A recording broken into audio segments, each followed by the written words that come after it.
Sean Fuller. My name is Adrian, aka Colada. I'm an IT specialist. I'm a singer, songwriter, producer. Everyone's looking for love. I'm looking for love. Because my ex-niggas. Brooklyn.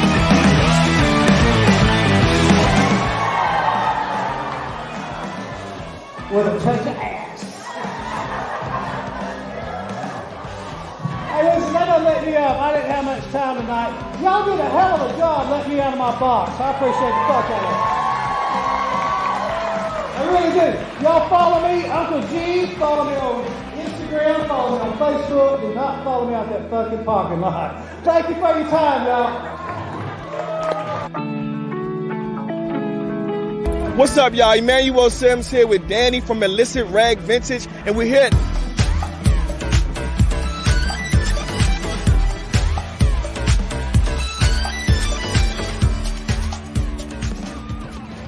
This is Tiggy. You have been watching How Was Your Day on Eudaimonia TV.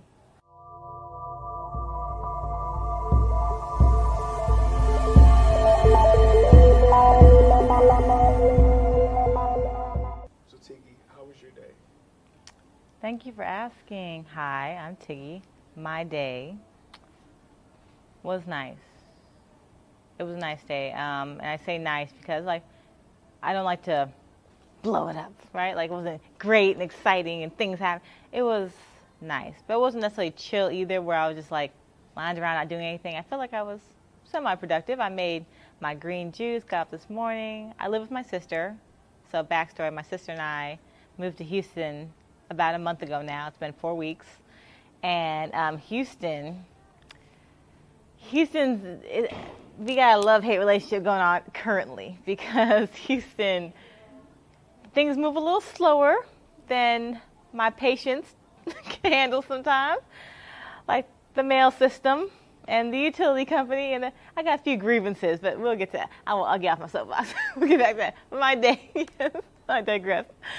So I woke up, me and my sister, I made breakfast. So what we make, my sister's vegan, and I kind of on that trip as well. So we had vegan pancakes. So that is, don't ask me what's in there, it's just everything but no dairy. So vegans, nothing with a face, nothing made from animal, no blood, no bones. So dairy-free, bone-free, blood-free, completely clean. So we used that, made some beautiful pancakes. I made it for just myself because she was going to brunch with a gentleman. We don't need to name names. So that was that. And so I made my pancakes. I had my homemade jam syrup thing that I just kind of whipped up real fast. It was mango flavored. Put that on top with the pancakes. It was all right. I was still hungry, so I ended up eating some rice. So I did a nice stir fry with all the good stuff in there, the veggies and the rice and the tofu and extra crispy, and it was lovely. So I ate that as well. And then we made juice. We made 2 juices. So we were busy this morning. We made a citrus juice with the grapefruit, the oranges, and I'm missing one, and ginger, and something else. So we made the fruit juice. No, I think it was just orange juice, grapefruit, ginger. Yeah. And then so we had that, and then we also made a green juice. Now this green juice was green. It still smells in the house. It's crazy. Like it fills the house with greenness. It's like kale and cucumber and radish and one other one, collards. So it was extra green. So drank that. Hasn't come out yet, which is nice, so we'll wait on that. We'll see what happens. Stay tuned. What else did I do today? Let's see. After that, I really just So you have an idea, a brilliant concept for a movie that has been brewing in your mind. You can see it on the big screen, captivating audiences, leaving a lasting impact. But what now? How do you turn that idea of yours into a reality, bringing it into a full-fledged film?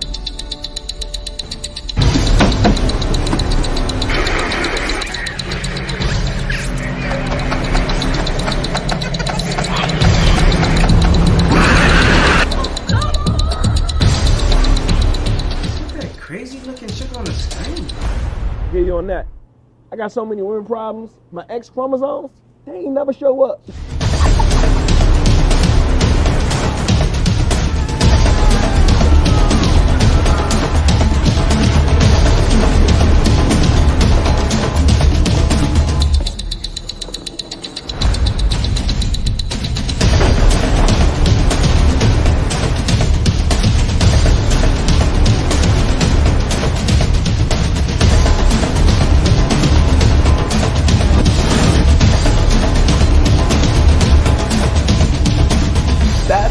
come in.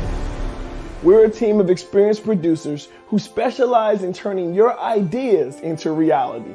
We take your vision and guide you every step of the way, from concept to the screen. And the best part, it won't cost you a dime to learn how we can turn your idea into a motion picture. Schedule your consultation today with our team of expert producers. We'll listen to your ideas, provide guidance on the entire movie making process, and discuss how we can bring your vision to life. So don't let your movie get stuck living in your head. Take action now and schedule your free consultation with our team. My name is Emmanuel, and I'm here to help you bring your movie to life into the big screen.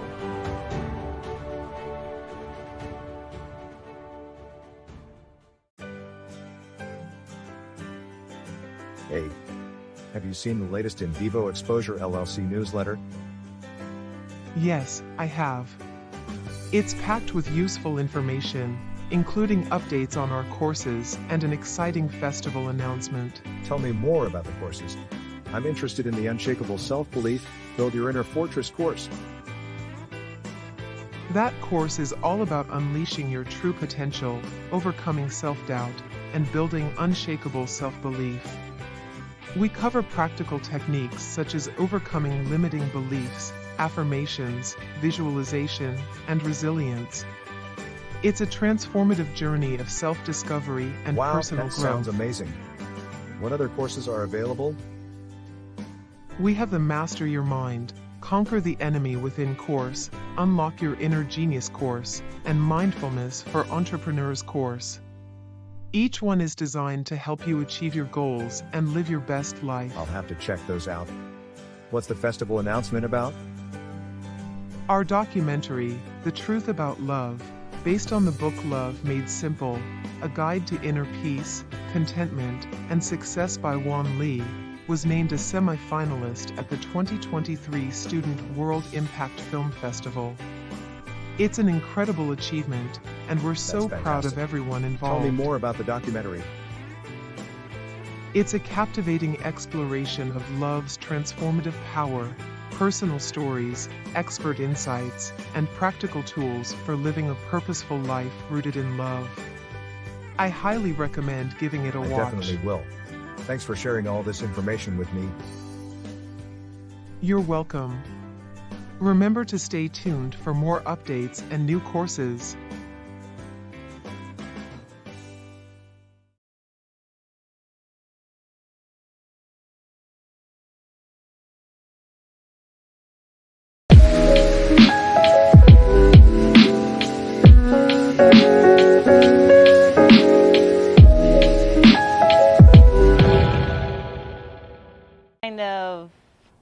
I like to have my time where I like to take naps, but it's really not napping like sleeping. It's more like napping, like it's my meditation period, because that's my gift. I can see things through dreams.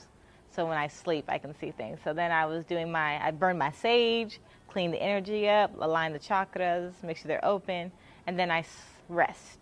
And when I rest, I get premonitions about certain things, certain people, certain situations. So yeah, I had that. That was nice. And then what else did I do?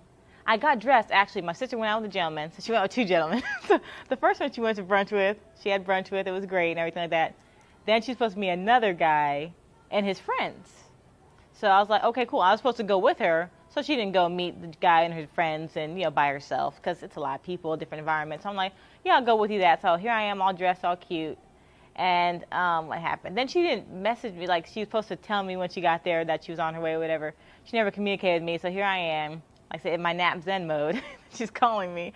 I'm like, hello? You never let me know what the situation was. She's like, oh, yeah, I'm not staying long. I don't feel well, whatever. So she just stayed there for a minute. They went to arcade. I don't want to judge people, but, I mean, they're older. So we're talking about like 27 years old, and they're at an arcade. I guess it's a good deal, $10. Apparently you can go in and play all the games you want, so it's a good time. But, for your birthday, I don't know. I guess I would do something silly like that. Let me not judge, because when I was 25, yeah, I'd be all in that arcade.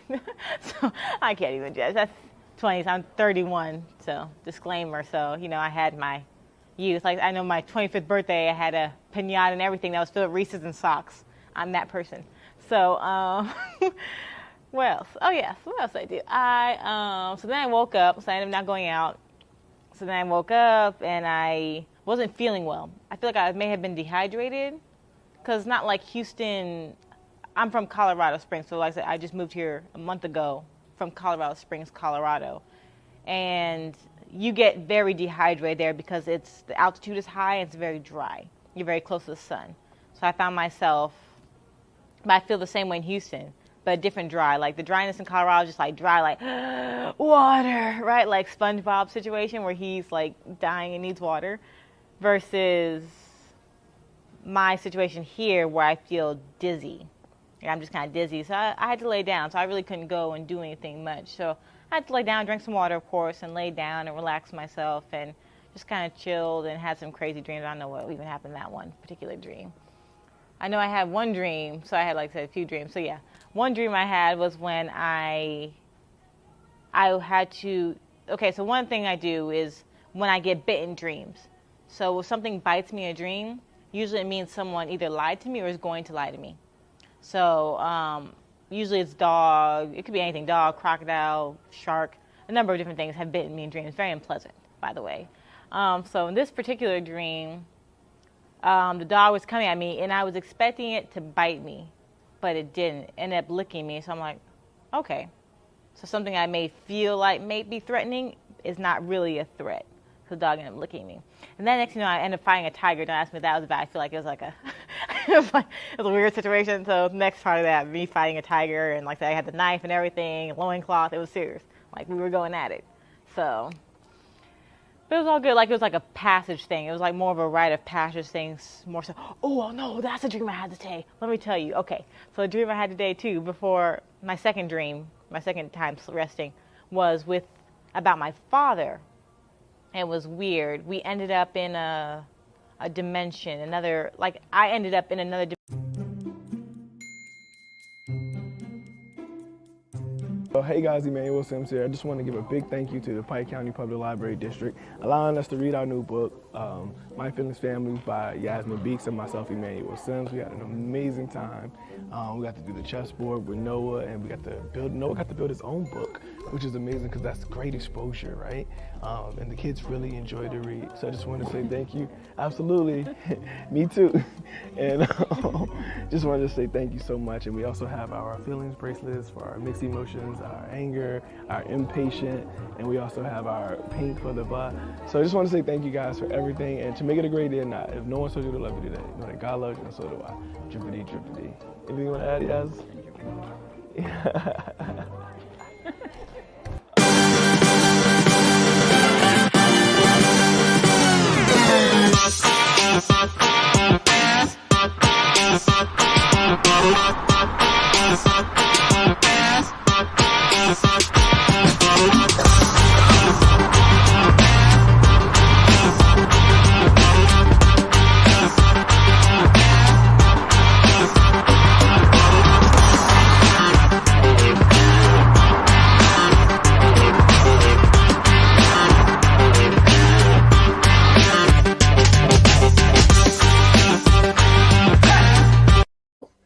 I stopped going to day school to help my mom pay bills. In the middle of the year, I lost my job at this Organic Express restaurant.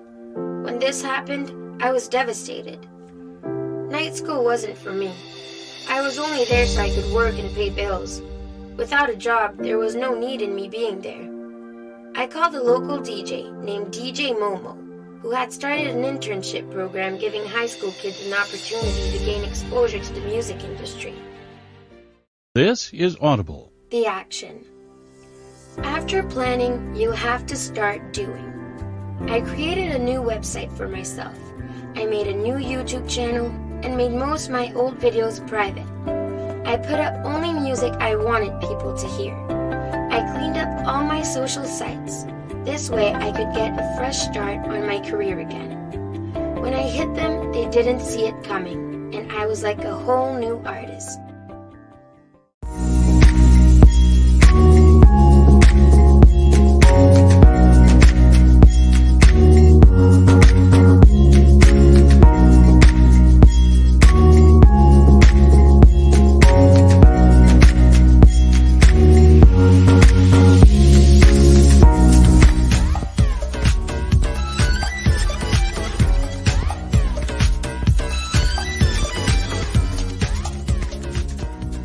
dimensions. So apparently in this particular dream, my dad had committed like a serious crime or considered a serious crime of some sort. I think he had murdered someone or something crazy like that.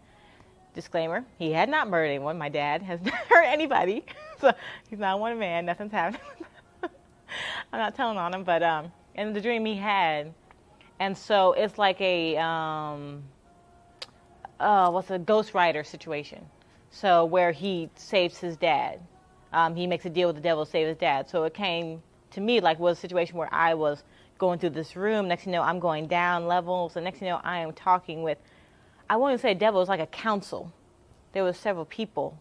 And they were saying, your dad committed this crime. He's going to go away for a long time.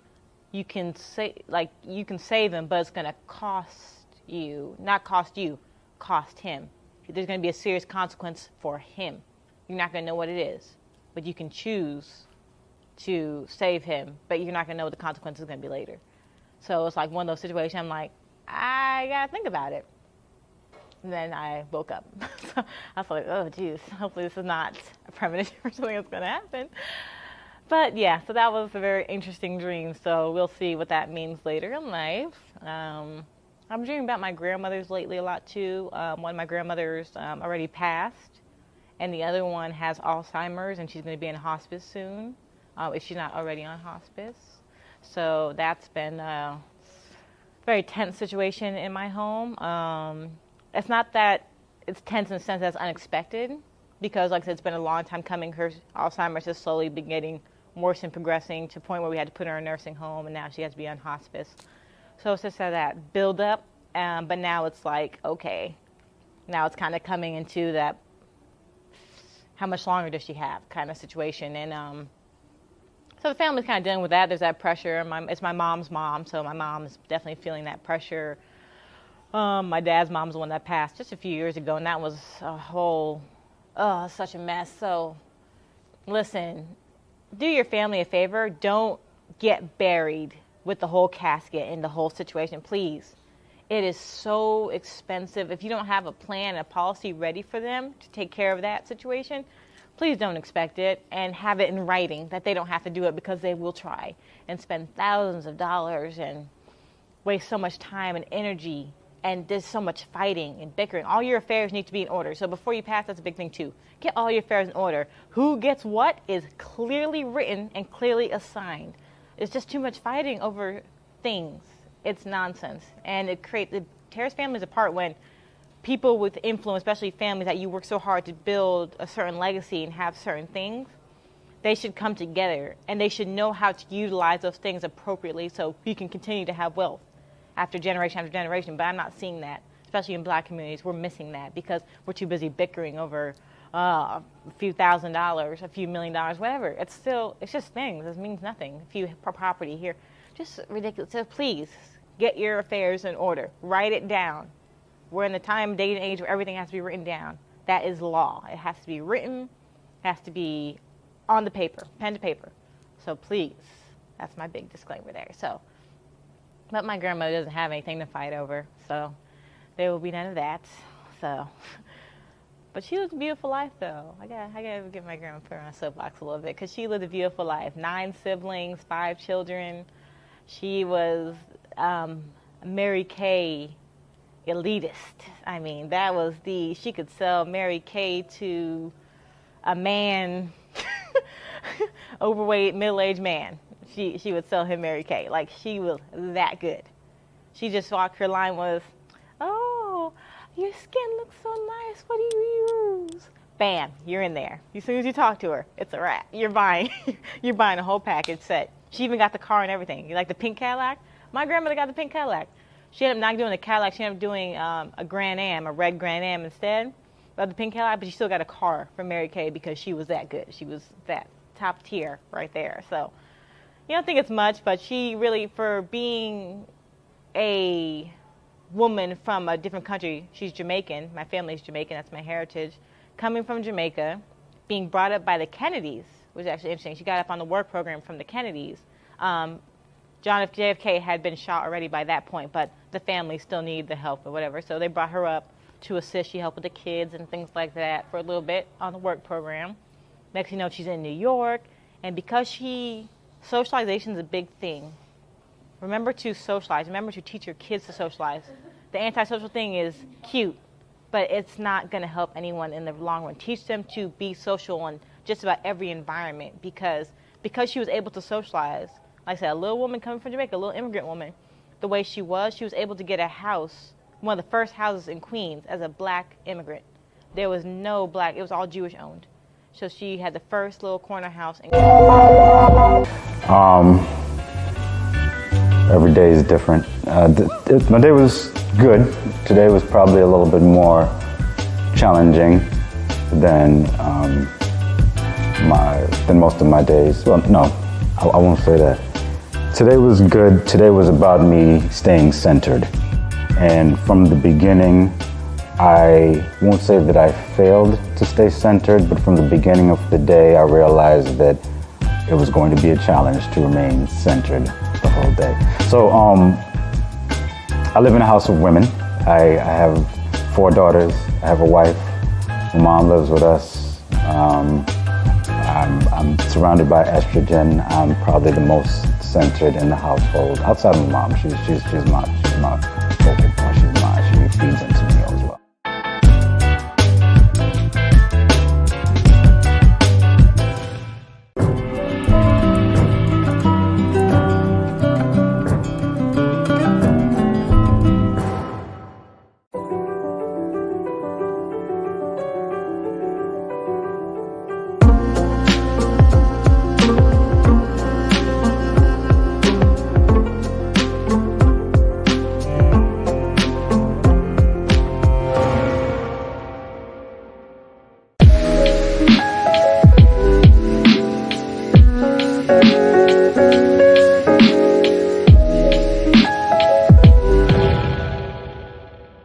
Queens, had the best yard and everything, and she got it first. Well, they really overcharged her just because she didn't know better. They really charged her too much money, but she still paid less than, of course, what it is now. But and this goes on to choosing your partner now. So her life just kind of exemplifies like step by step of what to do and what was done right and what was done well, but also what not to do. So when you're picking your partner, be very particular. I mean, very particular. Like, let's get specific. Not just in the, I need 6'6", 6 figures, 6 feet, 6 pack, right? The 666 rule. No, you need to have it be more genuine. Does he speak to you kindly? Does he rub your feet after a long day? Is he thoughtful? Does he remember small things, little things that you love, little things that you enjoy? So find someone does he help you grow? Like, is he an asset to your life instead of a liability? Make him be an asset. Make her be an asset to your life. Help them. Your life is already okay. Let them come in and just improve that life. They just build. You guys just work a partnership, and you just build together and grow together in a beautiful way. Come together. So my grandmother was one to grow. She had a house in Queens. She had a house in Long Island. And so she wanted to get more property. She was all about having property. She knew that was important. Having houses was important. But the men she was with weren't thinking about it like that. They were okay with, just existing. They didn't necessarily need more. They weren't ambitious like she was. So that cost her. It stopped her from doing a lot of things and kind of getting to that next level in her life that she wanted to get to, that she's working so hard for. So just be mindful of who you're with. And so now, and now she's in her elderly age. Now she's in a nursing home with, like I said, she has her family that still loves her, but, she doesn't have her houses anymore. She doesn't have her car anymore. She doesn't have, so all that's gone. And like I said, it's New York now. So her house that was in Queens, that was, I think, $60,000 at the time when she bought it, is now probably, $2 million easily, like without even blinking, in New York. And it had an attic and a basement. So she could have rented out both things. She could have had like 6 bedrooms to rent out. She rented out the bottom one. But yeah, it's just being mindful of these things. So when you get these things and pass these things on to your children, teach them how to use it appropriately. Educate them on it so they know and they can use it responsibly and it continue to grow and work for them. Land is critical. Houses are nice, property is nice, but land, that's what we're missing. The land We can't, the property is not ours. The property we never really own, because they can say, oh, we need to totally demolish your property. We'll pay you something because the land is ours. We own the land underneath your property. And that's what's happening. That happens a few times in a few different states. So just be mindful of that. Like, you don't own the land. You own the property. And that means nothing, because they could just demolish it, and they own the land. And legally they can, because it's their land. You're on their land.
freestyle videos ain't getting no views.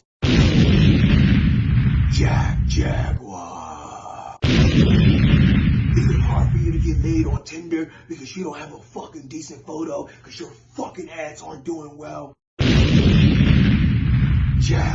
Jaguar. Are you tired of not being able to give God a nice 10%?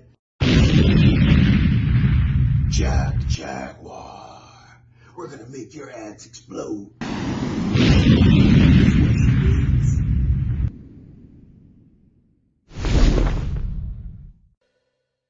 You gonna talk about the Brickfest at all? Oh, the Brickfest. So that was yesterday. So let me tell you about how my day was yesterday.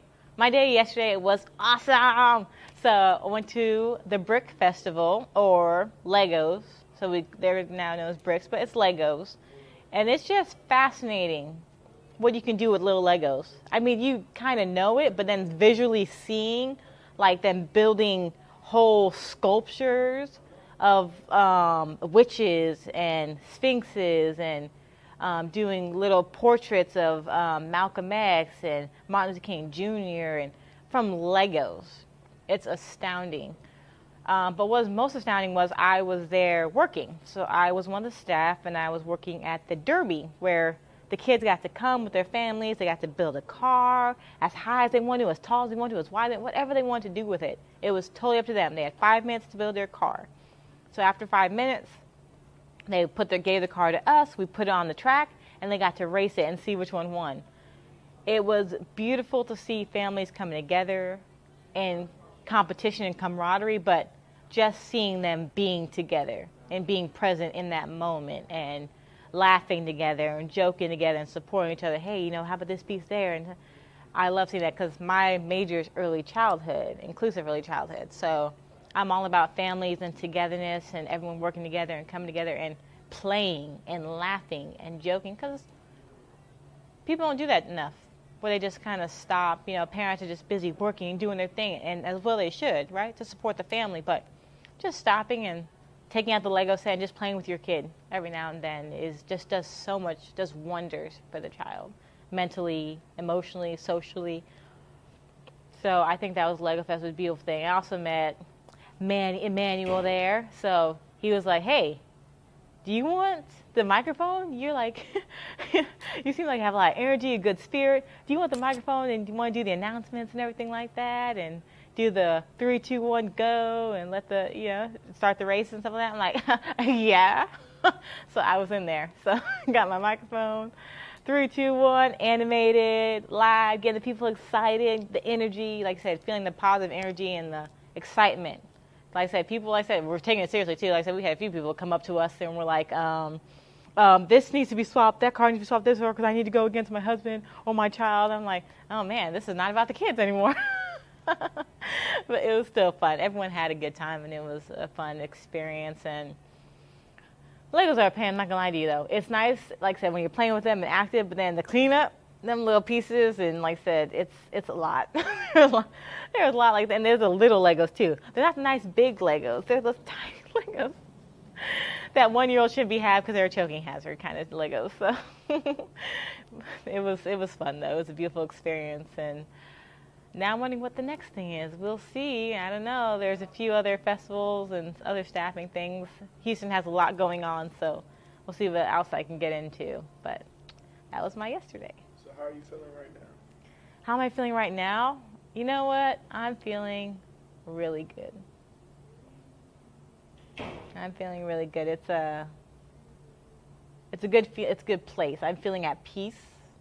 Like, even though I'm not necessarily where I want to be in my situation, I don't necessarily have a job yet, I don't necessarily have money coming in like that yet, but I always have what I need when I need it. That's what I realized about myself. So that's why I never stress out about anything. Like, if I need a bill to get paid, some way, somehow, money comes in the way it's supposed to come to where things can get taken care of. So that's what I always worry about. Like, I want to be a millionaire, but I feel like the higher power doesn't want me to be. Like, he's like, yeah, you're good. You're always going to have what you need, but you're never going to be super rich and wealthy, and that drives me insane. Cause like, I want millions. I want to be rich and wealthy. But no, I feel like I'm always going to have what I need, maybe a little more sometimes, but definitely what I need to make sure the bills are paid, everything's taken care of for myself. Like, I'll always be okay. And maybe that's the next level. Maybe I can have the millions. I'm just not quite there yet in my own discipline, in my own self. I need to take the time to figure that out. Like, what is it? What is my relationship with money really? Is it just a relationship where I'm satisfied with things just being okay and I know they're going to come and I get comfortable with that idea? Or can I discipline myself to know, okay, I can handle large sums of money in a healthy way, and like I said, be smart about it and be disciplined with it and pass it on to next generations and make sure that they're smart and disciplined with it. So that's kind of where I'm at. But I don't want to be a millionaire for myself. That's the thing. Like, I don't want to make money for myself, honestly. It's my whole thing, why I'm here, my whole why is for children. So I'm here for children. So you have an idea, a brilliant concept for a movie that has been brewing in your mind. You can see it on the big screen, captivating audiences, leaving a lasting impact. But what now? How do you turn that idea of yours into a reality, bringing it into a full-fledged film?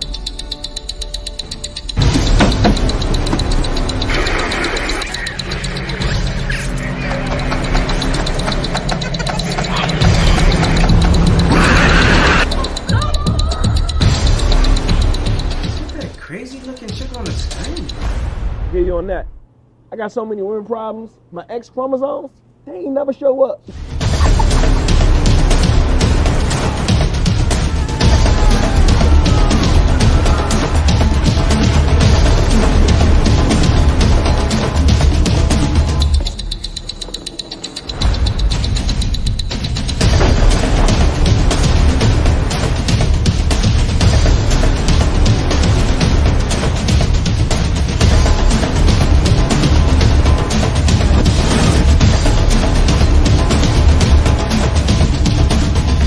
Where we come in. We're a team of experienced producers who specialize in turning your ideas into reality. We take your vision and guide you every step of the way, from concept to the screen. And the best part, it won't cost you a dime to learn how we can turn your idea into a motion picture. Schedule your consultation today with our team of expert producers. We'll listen to your ideas, provide guidance on the entire movie making process, and discuss how we can bring your vision to life. So don't let your movie get stuck living in your head. Take action now and schedule your free consultation with our team. My name is Emmanuel, and I'm here to help you bring your movie to life into the big screen.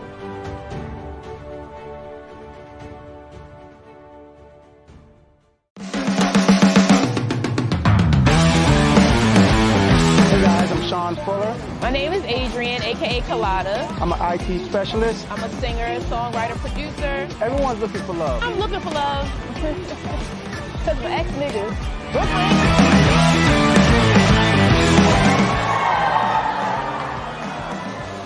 With a touch of ass. Hey, listen, that doesn't let me up. I didn't have much time tonight. Y'all did a hell of a job letting me out of my box. I appreciate the fuck out of it.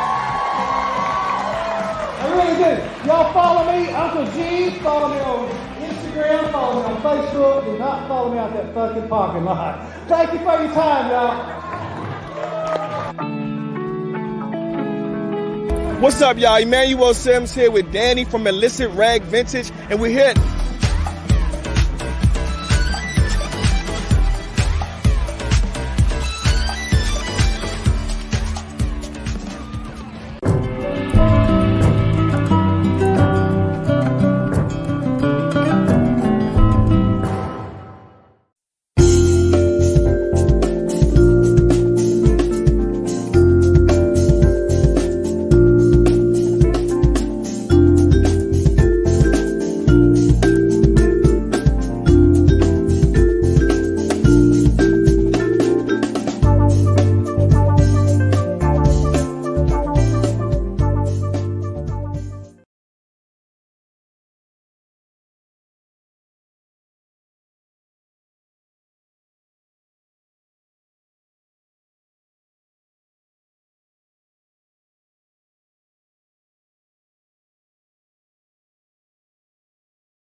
I'm here for children, the well-being of children. That's all I care about. That's all I think about. I lose sleep at nights when I feel like I haven't done enough or I'm not where I need to be so I can get to that next level. I want to have the money to be able to build schools in different countries for the children. And then I know I implement curriculum as well. So I know I do curriculum a little bit. I need to get better with that. So hopefully my master's will be more of that, about curriculum instruction. So I can implement curriculums as well as build schools, or just use the same curriculums at work that I like, that are effective. I've been working in daycare centers since I was like 18. So for years, this is like a 10-year span of different daycare centers, looking at their different philosophies, which one I like, what I don't like, what I want to use, what I don't want to use. So I've seen a lot of different variances that I think will work, but understanding that there's such a need in countries. Like I said, my family's Jamaican, so in Jamaica, there's such a need. They don't have resources like we do. They don't have public education like we do. They have to pay for your school. Most countries do. You have to pay for your education. So now where am I going to find money to get school? I got to pay for uniform. I got to pay for books. So everything costs there. But they find the money. They make it work because school is important, but some just don't have it. Because there's poor. In America, you're poor. But in third world countries, you're impoverished. There's a whole different level. Their poverty is a whole different level from our poverty, our poor. So that's why I realized, and a lot of Americans don't understand that, especially if you haven't traveled, don't really see. You think your life's hard, go to a third world country and just spend like a week. You'll see that, like I said, no stove, there's no shoes, they don't get to walk barefoot. They have to walk around barefoot, and the kids are struggling, and they, like, sometimes parents are around, sometimes they aren't, or the kids have to work too. They have a lot of siblings. So like I said, my grandma was the oldest of 9. I didn't tell you that, but she's the oldest of 9. So she was, by the time she can stand up and get around the stove, she was around the stove cooking and making sure her siblings were good. That was her, like, that's the thing. They bring up each sibling to raise the other ones. The oldest one always raised. That's just natural. But so she always had to take care of everybody. When she came to America, she filed for all of her siblings. She filed for nieces and nephews. She filed for cousins. She filed for everybody. So that's what I'm saying. That using that one person to necessarily push them, and then having, everyone succeed and everyone work together, but then having everyone succeed and work together. That's the collective. I think sometimes we kind of get in the rat race. America kind of pulls apart, and we get caught up in the rat race when really, had we as a family kind of stuck together a little more, we would have money. Like silly money, like these, like people in Westheimer laughing, smoking out pipes and stuff like that. Like, filthy money. Like, we would have been good, but we just couldn't stay together and stick together like we were in Jamaica in the, like, you know, the little home in Jamaica, right? So now they each have their own space and their own world, and just thinking about that. So when I implement schools, I want that to be pivotal about understanding about finances, understanding about social skills, knowing how to socialize is important to me. I think that's having, not just knowing how to socialize, but knowing what to do in social situations where you feel attacked or where you feel like someone's trying to make you lose your job, or like how you handle and conduct yourself. Because you can get angry, you're right. You can go off and cuss and this, that, and the other. But I read a book, so one of my favorite books is The Princessa. Princessa is based off of Machiavelli's The Prince, but The Prince is for men, how to handle themselves in different situations. So Princessa is for women, because we are different. And so Princessa kind of teaches you how to work your differences. So in it says that when it comes to your enemy, you don't want to degrade your enemy in any way, embarrass your enemy in any way, even though they attack you and say whatever. You want to make them an ally. So in order to do that, you have to be mindful of what you say and how you say it and how you attack them. Because you're still attacking them, right? But you don't have to do it in a way that's so out of control and so, just aggressive. You can do it in a way that's where you just ask a question like, why would you say something like that? Make them stop and think, or I didn't appreciate when you said that. Because they don't even, sometimes people really don't even realize what they're saying. Sometimes people are just talking, so you have to call them out and make them stop and think about what they're saying. But without embarrassing them, without humiliating them, without demeaning them. That way, they respect you, and you form an alliance when there didn't used to be one. And you can move forward. If not, then you just leave them alone, right? But if you can form, you want people to speak positively about you. Because I believe, because it's happened to me, that's a whole other story. It's happened to me where people speak negatively about you, it matters, and it holds on you like a monkey on the back kind of thing. Like it just clings to you when people speak adversely about you. So just being mindful of. Hi, I'm Joe Biden, and we need to come together and be really nice to each other as we are saying these things that what I'm saying is that we're smoothly talking you guys into hell because God bless this country and peace be on earth. The Republicans are so mean. Let's come together. Thank you. Kingdom over everything.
Your words matter, what you say. It could even be something like, oh, I wish so-and-so didn't get this job.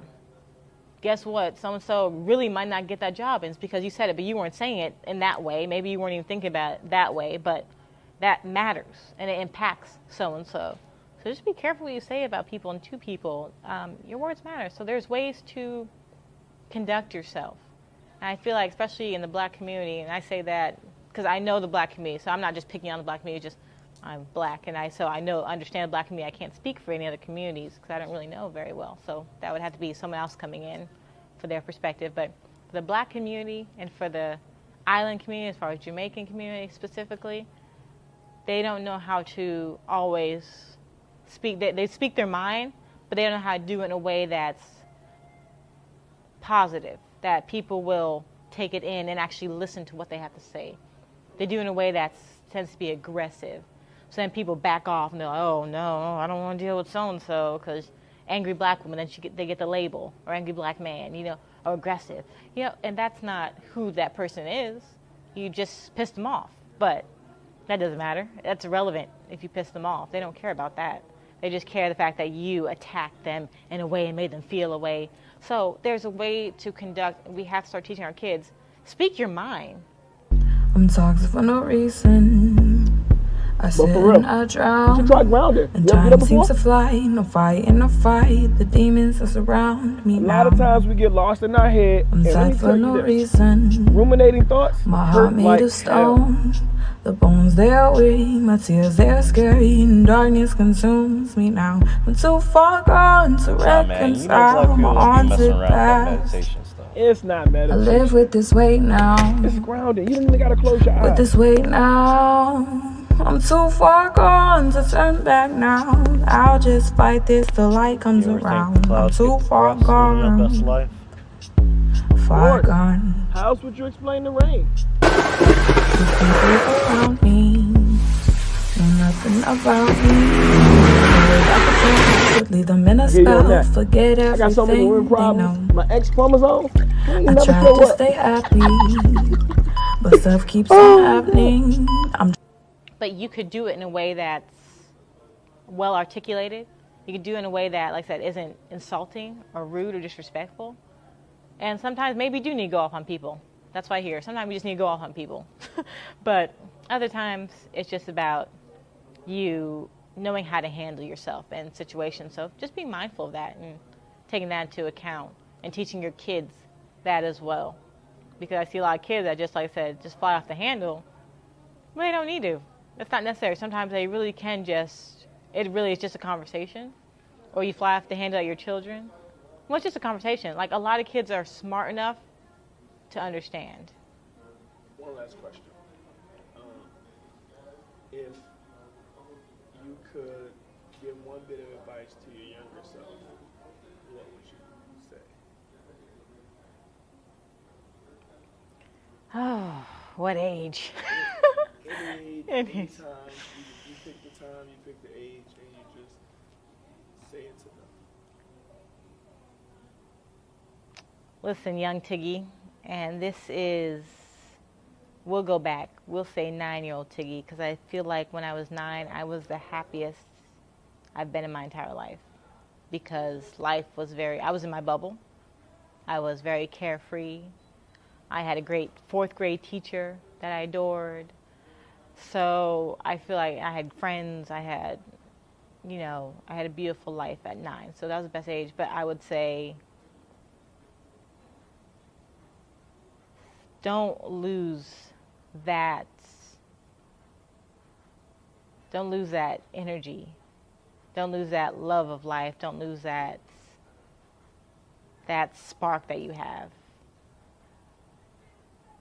Because it will start to fade. So hold on to it and find ways to grow and enhance it. Be around people that help you grow and enhance it. Yeah. But it gets better.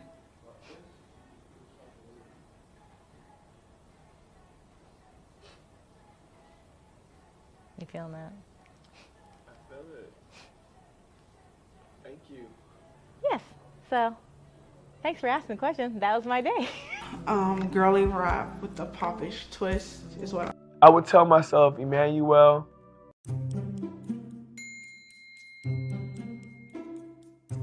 hey guys, Emmanuel Sims here. I just want to give a big thank you to the Pike County Public Library District allowing us to read our new book, My Feelings Family by Yasmin Beeks and myself, Emmanuel Sims. We had an amazing time. We got to do the chessboard with Noah, and Noah got to build his own book which is amazing because that's great exposure, right? And the kids really enjoy to read. So I just want to say thank you. Absolutely. Me too. And just wanted to say thank you so much. And we also have our feelings bracelets for our mixed emotions, our anger, our impatient, and we also have our pink for the butt. So I just want to say thank you guys for everything, and to make it a great day or not, if no one told you to love you today, know that God loves you and so do I. Drippity, drippity. Anything you want to add, Yaz?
My name is Adrian, aka Colada. I'm an IT specialist. I'm a singer, songwriter, producer. Everyone's looking for love. I'm looking for love. Because my ex-niggas.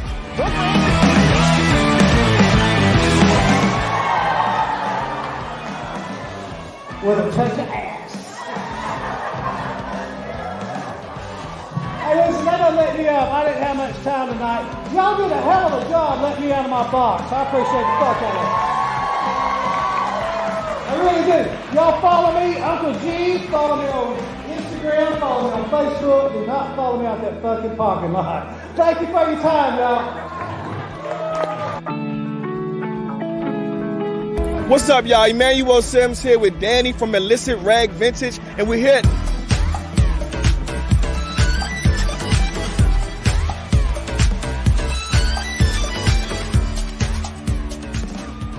So you have an idea, a brilliant concept for a movie that has been brewing in your mind. You can see it on the big screen, captivating audiences, leaving a lasting impact. But what now? How do you turn that idea of yours into a reality, bringing it into a full-fledged film?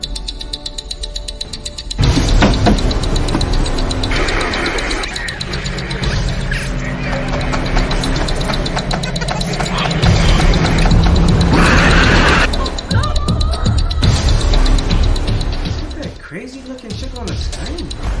Yeah, you on that. I got so many women problems. My X chromosomes, they ain't never show up.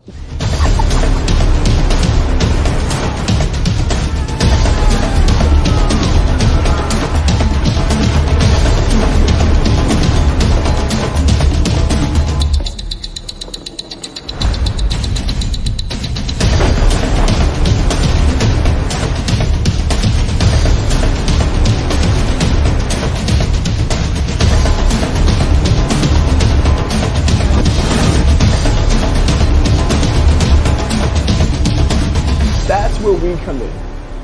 We're a team of experienced producers who specialize in turning your ideas into reality. We take your vision and guide you every step of the way, from concept to the screen. And the best part, it won't cost you a dime to learn how we can turn your idea into a motion picture. Schedule your consultation today with our team of expert producers. We'll listen to your ideas, provide guidance on the entire movie-making process, and discuss how we can bring your vision to life. So don't let your movie get stuck living in your head. Take action now and schedule your free consultation with our team. My name is Emmanuel Sims, and I'm here to help you bring your movie to life into the big screen.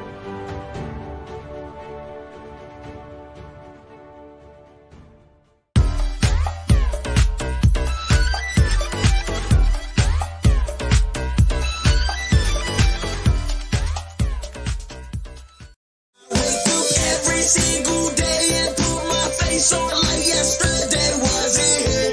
All I know is that I hit all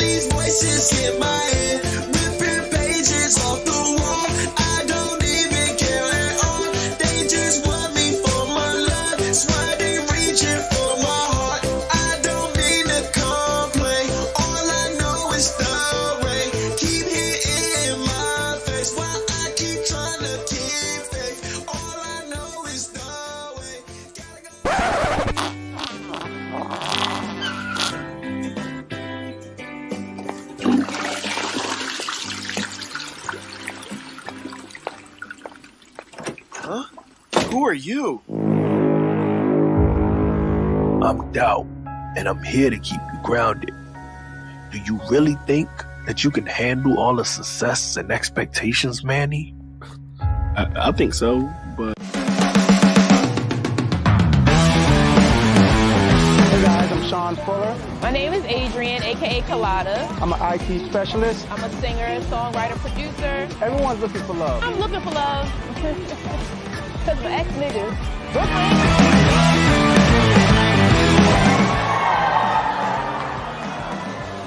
With a touch of ass.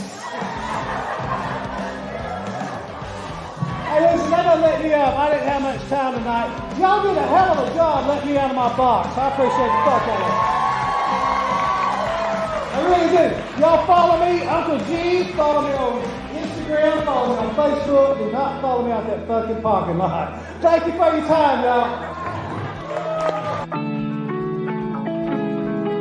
What's up, y'all? Emmanuel Sims here with Danny from Illicit Rag Vintage, and we're here.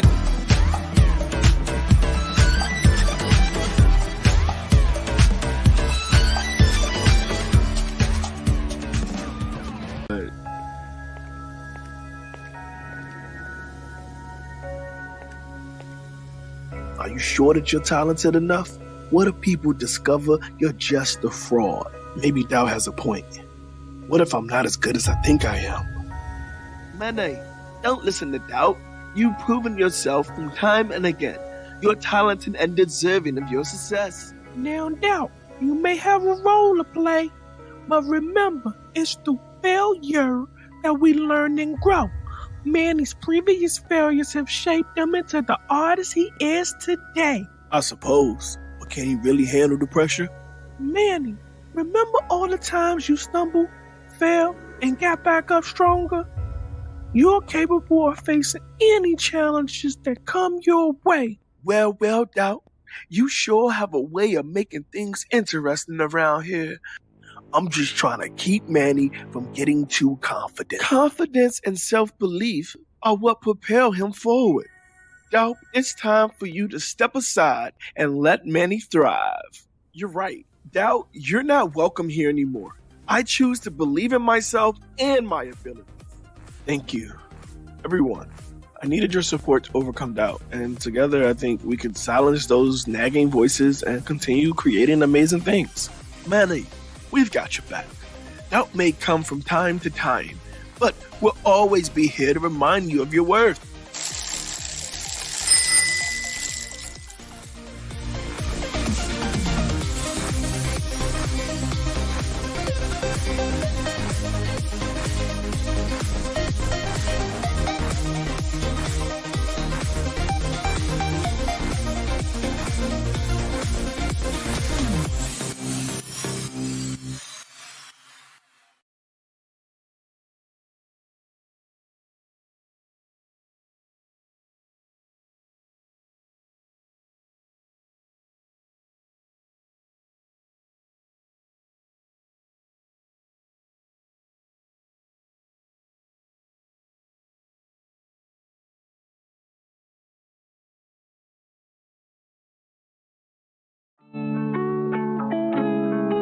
What's up, y'all? Emmanuel Sims here with Danny from Illicit Rag Vintage, and we're here at Anne Fram today, and we want to just talk about what she got going on. She has a lot of different products. Some of them look handmade. Some of them look like they've been around for years. Can you tell us a little bit about what's going on? Yeah, so pretty much I carry a wide array of vintage items that I've collected from all over the world. In my travels, I've been shopping and collecting for about 20 years. At this point, a little over like 22 years since I was about 15 or 16, and I present my collection to the world. So, where are some of the places that you've been that you've collected some of your collection from? From all over. I started traveling when I was fairly young, so and vintage items have always appealed to me. Well, since I started thrifting as a teenager, the vintage items always stood out because of their, distinct like creativity, and of course you could tell a lot of the pieces were handmade, so everything was always, it had an individual look that was just like out of this world. So I've just always been attracted to that, and then I've transitioned into being a stylist. Okay. So that's just pretty much where I always felt good in, you know, my styling, because it gave each individual project that I worked on a different look. Everything was super unique, and that's very important to me. So it sounded like you got into my next question, which is my trick question, what is your why? But it sounds like your passion is really giving people an opportunity to look like they want to look. Exactly. Yes, to develop a sense of individuality. I feel like that a lot of people fail to realize that style is very, very personal. It suits each individual. So therefore, I just give people a platform and present different items to them so that they can actually get in touch with that personal style. Okay. A style that is their own. My apologies. So I appreciate you sharing that. Last thing, if you can give yourself some advice when you were younger, what advice would you give younger self? Keep going. Don't let anybody's story distract you, because a lot of times a lot of people tend to push their experiences on you, and if your drive is different, your results are going to be different. So don't listen to anybody else's story. Make your own. Man, I'm not about to preach today, but don't let nobody else's story distract you. That's deep on so many levels, because we get relationships, we get friends, we get family, we get cousins, everybody who has their own perspective or experience in life that can drag us from actually getting to that next part. And I just appreciate you sharing that. I'm sure my community would appreciate it. Tell us where we can find you, how they can reach you. You guys can locate me on all social media platforms and Google at Illicit Rag Vintage. That's ILLICIT Rag, RAG Vintage. And that is on all social media platforms. And you also can Google me, like I said, as well. So hopefully I'll be touching bases with you guys, or you'll, you know, tune into my channels and stuff, and we can connect in some way. But to everybody, keep pushing, and you can be living the life of your dreams, to be honest. That's right, y'all. Y'all heard it here from Danny, and I'm so blessed because that message was for me too. And I'm just like, when I follow the universe and I'm obedient, I get rewarded. So Danny, thank you so much. Peace and blessings, and much success. Make sure y'all check out Illicit Rag Vintage here at Ann Fram, and y'all have a successful day.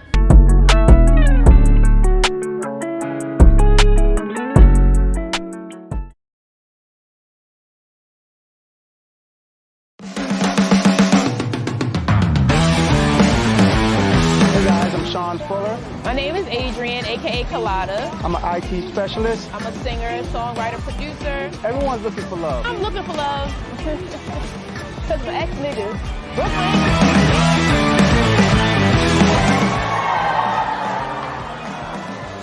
With a touch of ass. Hey, listen, that doesn't let me up. I didn't have much time tonight. Y'all did a hell of a job letting me out of my box. I appreciate the fuck out of it. I really do. Y'all follow me, Uncle G. Follow me on Instagram. Follow me on Facebook. Do not follow me out that fucking parking lot. Thank you for your time, y'all. What's up, y'all? Emmanuel Sims here with Danny from Illicit Rag Vintage, and we're here.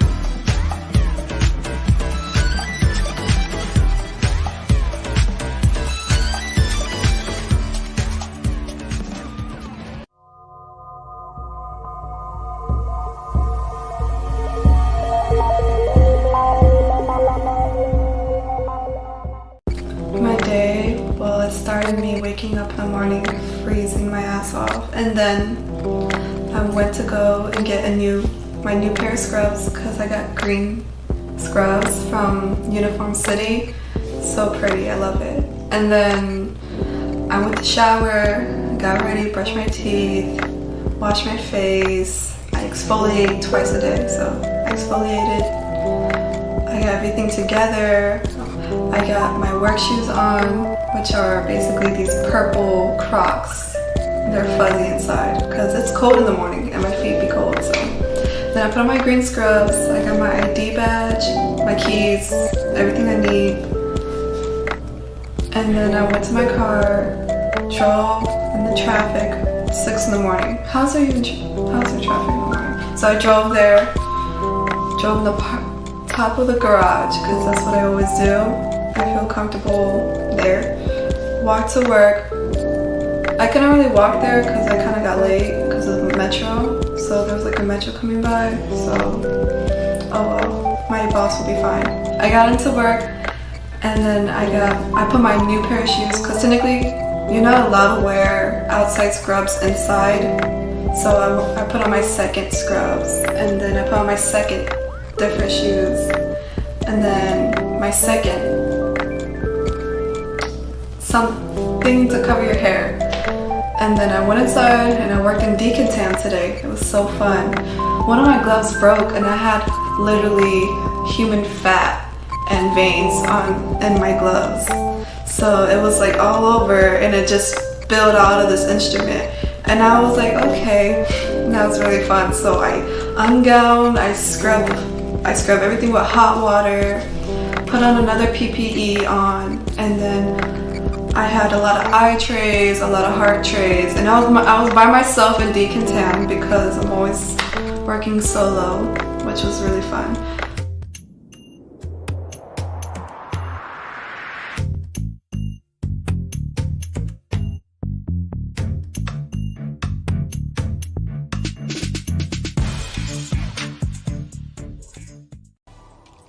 And that's pretty much just how my day goes, at least when I'm out in school, but yeah, that's probably my average life as a music producer.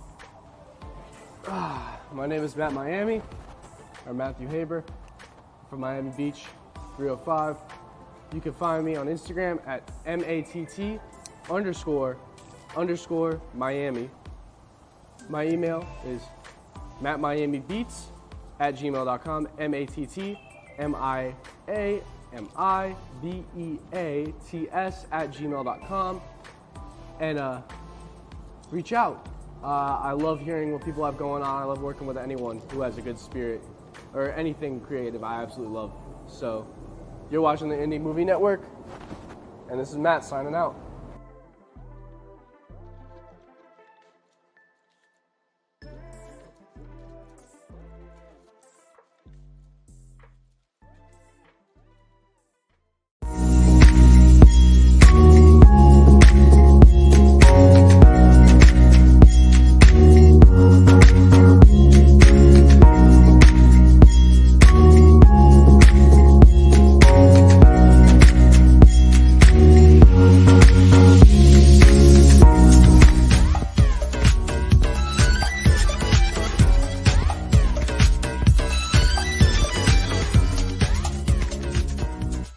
Eventually, I see the people who I see, the SAs, the RNs, the scrub techs, I saw all of them. They said, hey, hi. They always like talking to me because I'm nice and I'm actually very charismatic.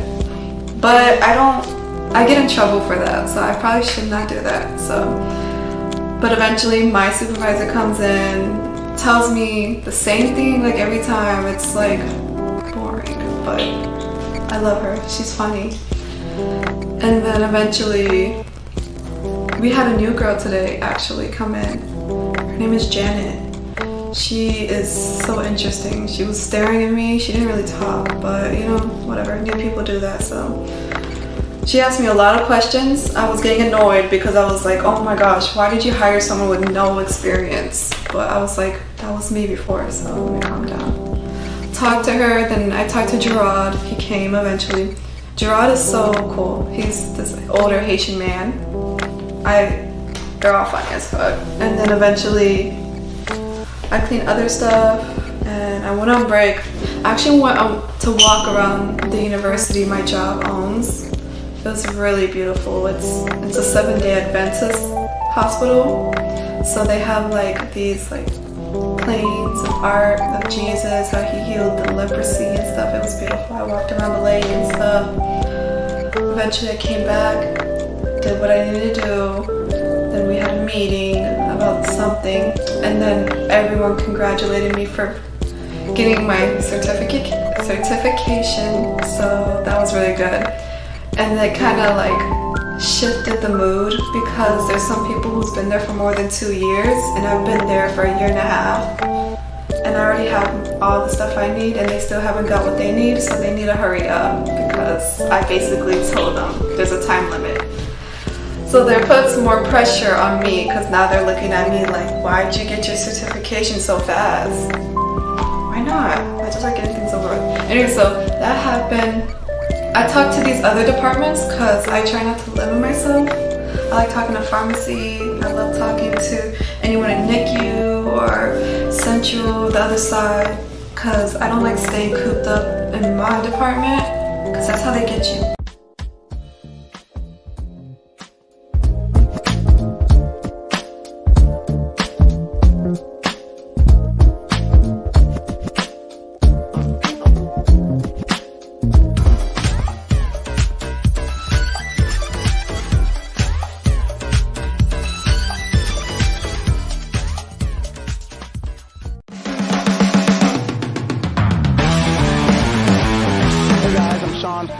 My name is Adrian, aka Colada. I'm an IT specialist. I'm a singer, songwriter, producer. Everyone's looking for love. I'm looking for love. Because my ex-niggas.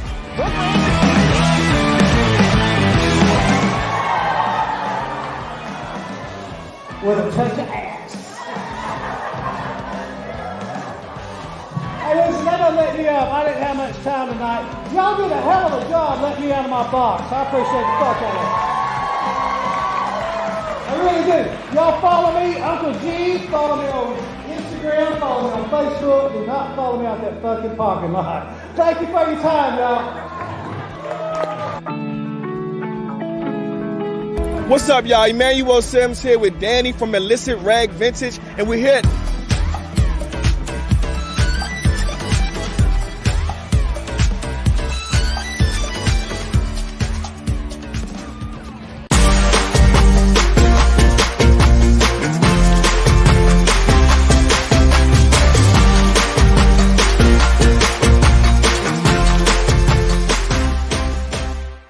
So you have an idea, a brilliant concept for a movie that has been brewing in your mind. You can see it on the big screen, captivating audiences, leaving a lasting impact. But what now?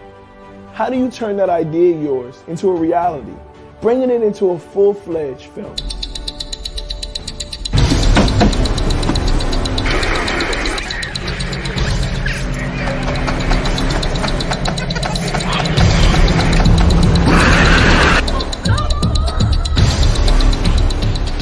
Crazy looking shit on the screen. Get you on that. I got so many women problems. My X chromosomes, they ain't never show up.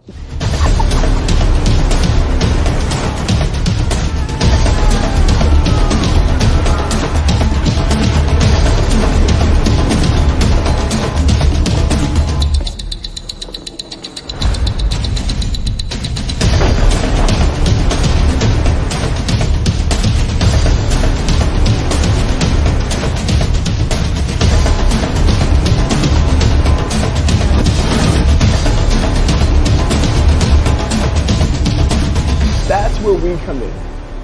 We're a team of experienced producers who specialize in turning your ideas into reality.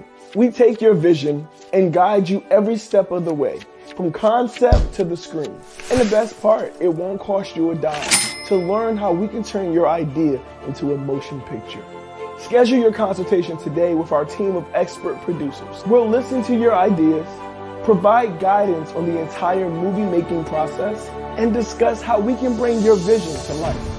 So don't let your movie get stuck living in your head. Take action now and schedule your free consultation with our team. My name is Emmanuel Sims, and I'm here to help you bring your movie to life into the big screen.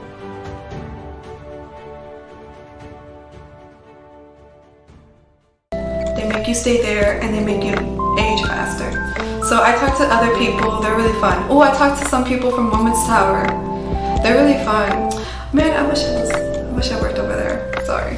But no, so I talked to some people over there. I like basically explore more of that side of the hospital.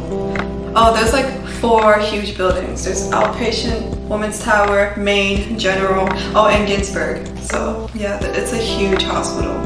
So I was doing that, and honestly, I love that place. It's so beautiful. After that, I went to my car. I was like trying to hide from some people because people love to talk the whole time. Like, I get up at 3:30, but they would like try to make me stay until 5 o'clock and talk to me about any little thing. And I'm like, I gotta go home. Like, I got stuff to do. So I went to my car. Like, I literally ran to my car, and then I went home.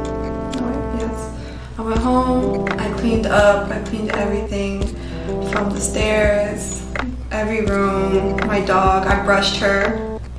A German Shepherd, you don't want to brush a German Shepherd, it's a long time. I cleaned everything, and then just for her to mess it up later. So after cleaning everything, I put on some workout clothes for my gym clothes, I put on my gym shoes, and I just basically grabbed water. The whole day I was drinking a gallon water, so I grabbed another gallon water to the gym. So I went to the gym and I started on Stairmasters because that really helps me build up a sweat. I don't like working out without building up sweat. And then I did different lower body machines. I did do like leg raises. Every day is different. My day was good. Today was probably a little bit more challenging than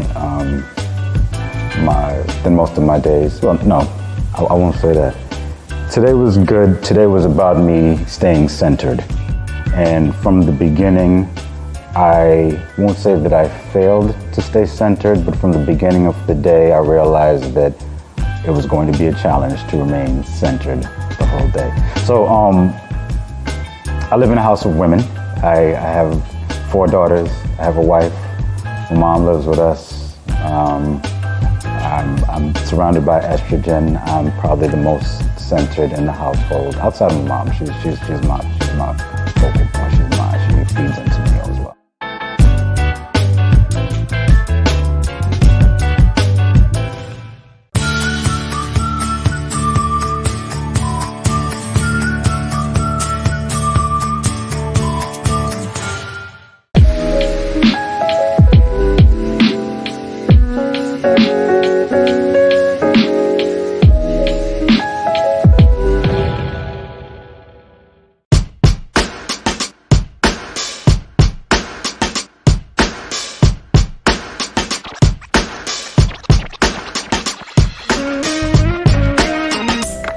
Some lower crunches and stuff, like stuff to make targets the lower body, because I need to work on that. I don't like it. So other than that, drink water, worked out, I sweat really good, went home, and I went to go study for a little bit, not much.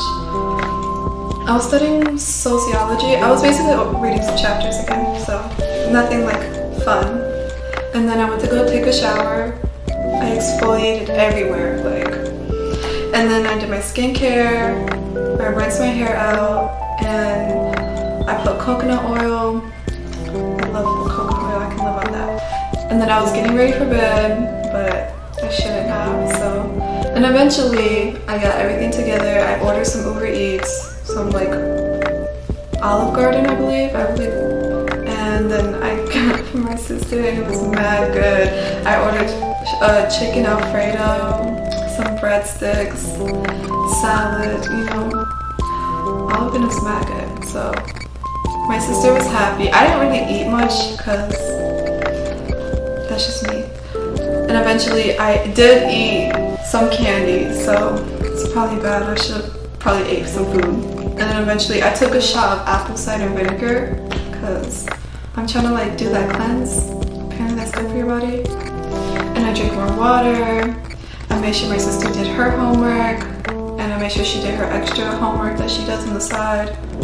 And then eventually my dog comes in, and then she jumps into the garbage. A mess everywhere. It was disgusting, and I'm thinking, I thought I threw out trash. I cleaned again. I was so annoyed, but she's a dog, so what can you really do? I still love her. I squeezed her cheek really hard. I was like, why'd you do that? And she thinks I'm loving her more, so she's so cute. And then after that, I went to go brush my teeth, and I did brush my hair, and then I put some conditioner. I bought some new conditioner. It's by Dove. It's really good. And then I put coconut oil, and then I got a text. So then I was like, let me put some mousse in my hair. Because I have no volume in my hair at all. I have no volume.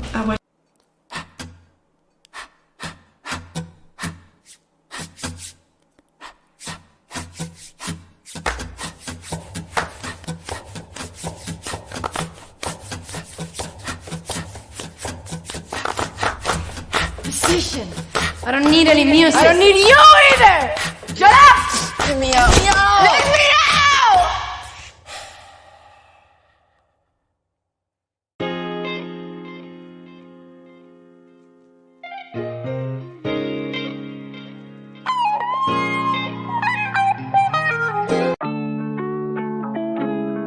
How y'all doing? How y'all doing? This is BT African Arts. We're a family-owned business. What we offer is shea butter, and as you can see behind us, we got a couple different clothing items: dresses, skirts, blouses, pants, all the above. Where can they find us? BTAfricanArt.com and on Instagram at BT African Arts. Tap in, see us, follow us, and we're gonna show you what you like. Yo, we have shea butters, we have oils, and we have all these beautiful dresses just for you. Meet us anywhere. We are a Black-owned business. We are working, we are striving, and we come to you. We want to give you the best products. This is made out of raw shea butter and oils only. We don't do none of that synthetic stuff. It's antibacterial, antifungal, all the antis, all the good stuff. We got it right here for you. No artificial flavoring. That's right. Just Thank like you so that. much. Thank you, boss. Later.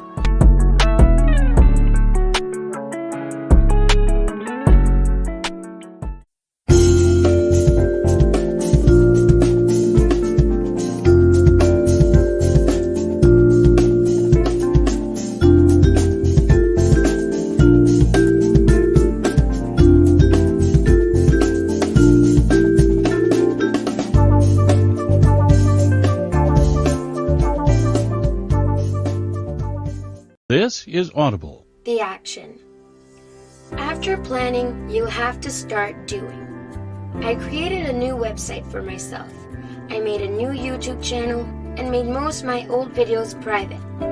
I put up only music I wanted people to hear. I cleaned up all my social sites. This way I could get a fresh start on my career again. When I hit them, they didn't see it coming, and I was like a whole new artist. I buy these scarves and I use them as a head wrap so it can keep my hair up so I can have volume. I don't. My hair is straight, like sometimes it'll be wavy. It's hard to keep it curly, so.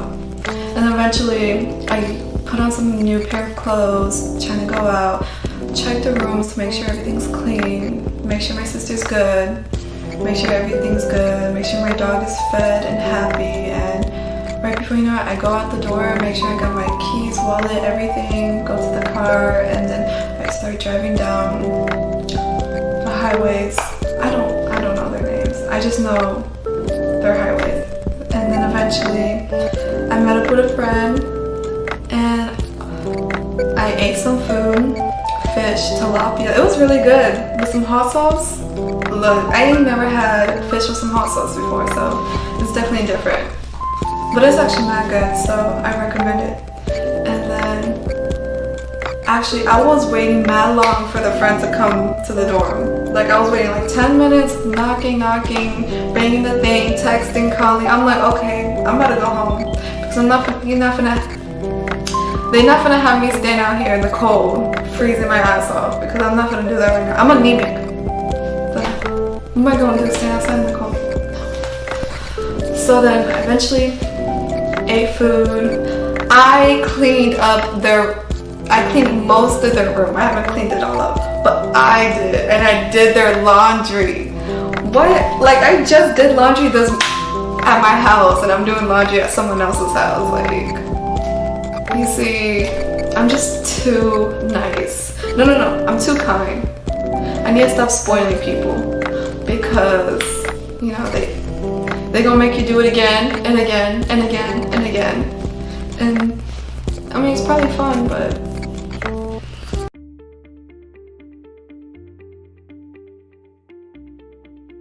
Hi, my name is Emmanuel Sims, but you may know me as Overtime Sims. I'm a rap artist, a film producer, and an author. I know a lot about setting goals and achieving goals. First, you need to know what you want. What are your goals? Once you know what you want, you need to set a plan. What steps do you need to take? What resources do you need? Once you have a plan, it's important to take action. Put your plan into motion and don't give up. Stay focused on your goal and don't let anyone or anything get in your way. If you follow these steps, you'll be able to achieve any goal. Go out there and make your dreams a reality.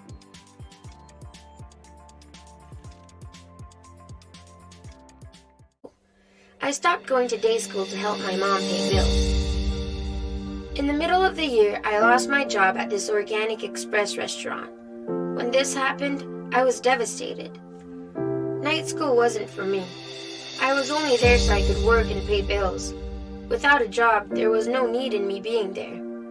I called a local DJ named DJ Momo, who had started an internship program giving high school kids an opportunity to gain exposure to the music industry.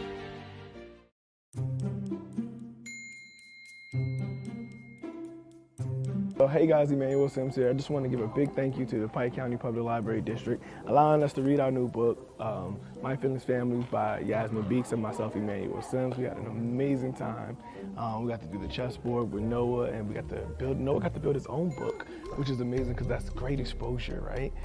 And the kids really enjoyed the read. So I just want to say thank you. Absolutely. Me too. And just wanted to say thank you so much. And we also have our feelings bracelets for our mixed emotions, our anger, our impatient, and we also have our pink for the butt. So I just want to say thank you guys for everything, and to make it a great day or not, if no one told you to love you today, know that God loves you and so do I. Drippity, drippity. Anything you want to add, Yaz?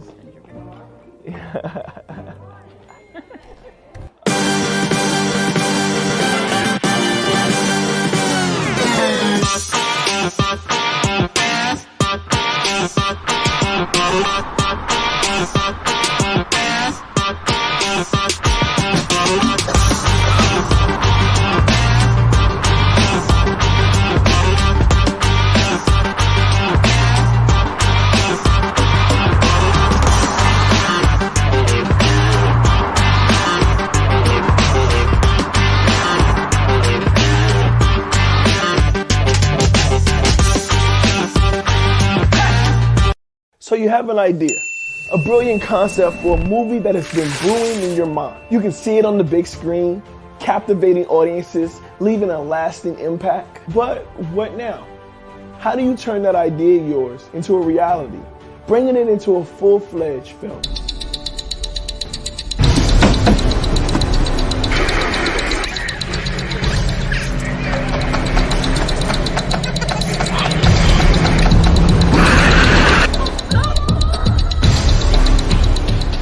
Crazy looking shit on the screen.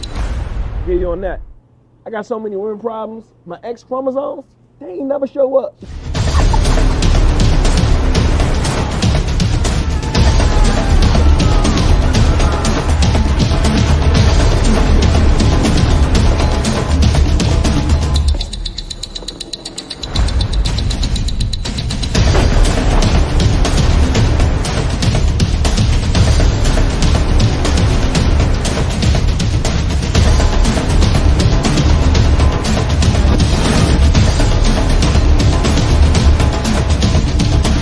That's where we come in. We're a team of experienced producers who specialize in turning your ideas into reality. We take your vision and guide you every step of the way, from concept to the screen. And the best part, it won't cost you a dime to learn how we can turn your idea into a motion picture. Schedule your consultation today with our team of expert producers. We'll listen to your ideas, provide guidance on the entire movie-making process, and discuss how we can bring your vision to life. So don't let your movie get stuck living in your head. Take action now and schedule your free consultation with our team. My name is Emmanuel Sims, and I'm here to help you bring your movie to life into the big screen.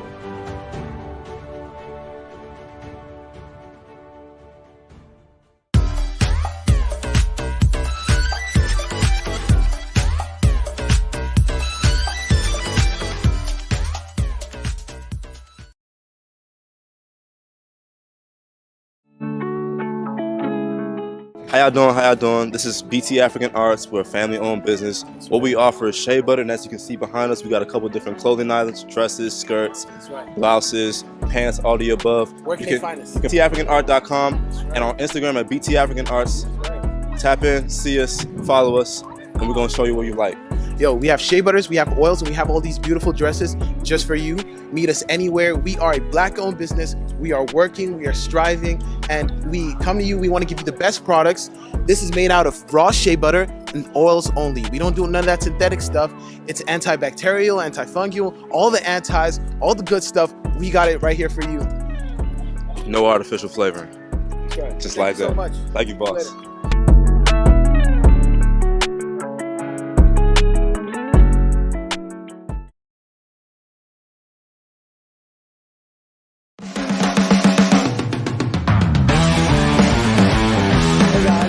Fuller. My name is Adrian, aka Colada. I'm an IT specialist. I'm a singer, songwriter, producer. Everyone's looking for love. I'm looking for love. Because my ex niggas.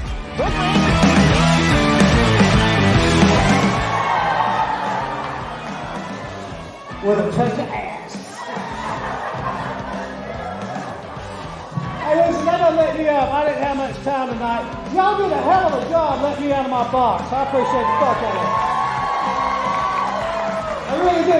Y'all follow me, Uncle G. Follow me on Instagram. Follow me on Facebook. Do not follow me out that fucking parking lot. Thank you for your time, y'all. What's up, y'all? Emmanuel Sims here with Danny from Illicit Rag Vintage, and we're here.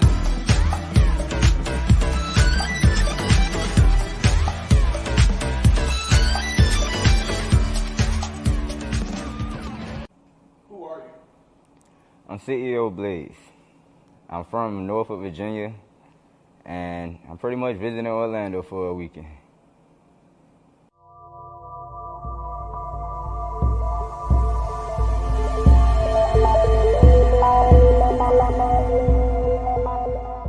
My day was cool for the most part.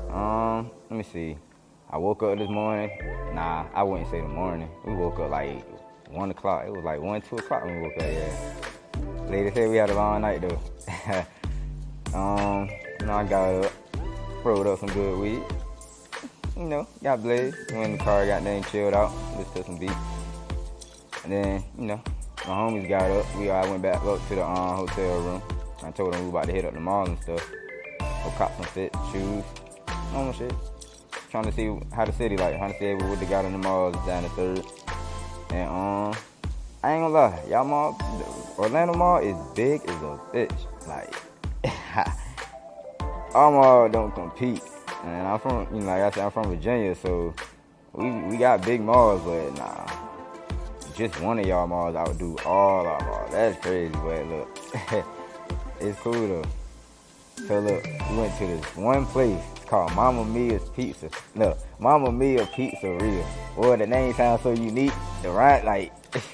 So we pulled up to the joint. It's like a little hut. I was like, yeah, they got some good ass pizza. Go in there, goddamn, get the 2 slices and soda for $6. I'm like, yee.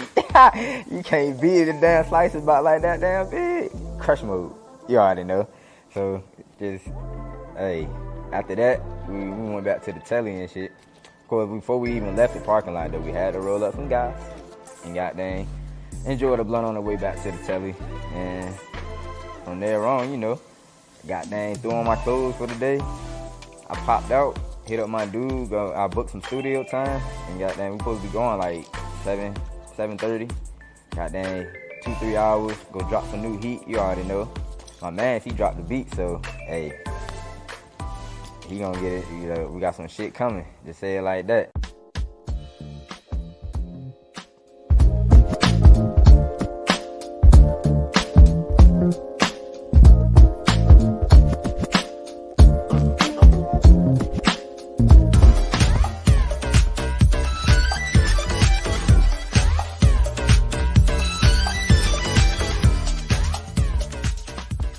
So you have an idea, a brilliant concept for a movie that has been brewing in your mind. You can see it on the big screen, captivating audiences, leaving a lasting impact. But what now? How do you turn that idea of yours into a reality, bringing it into a full-fledged film?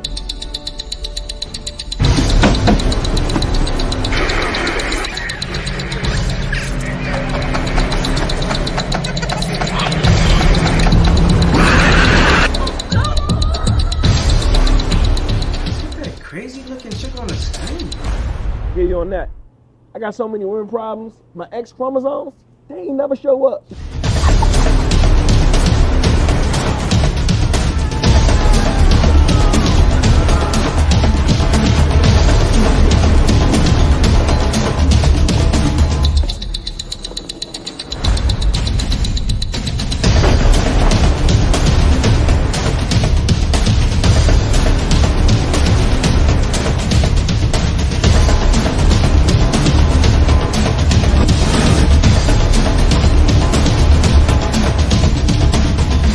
Where we come in.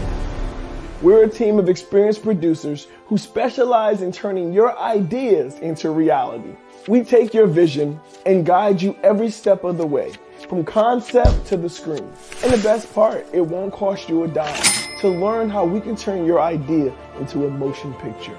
Schedule your consultation today with our team of expert producers. We'll listen to your ideas, provide guidance on the entire movie making process, and discuss how we can bring your vision to life. So don't let your movie get stuck living in your head. Take action now and schedule your free consultation with our team. My name is Emmanuel, and I'm here to help you bring your movie to life into the big screen.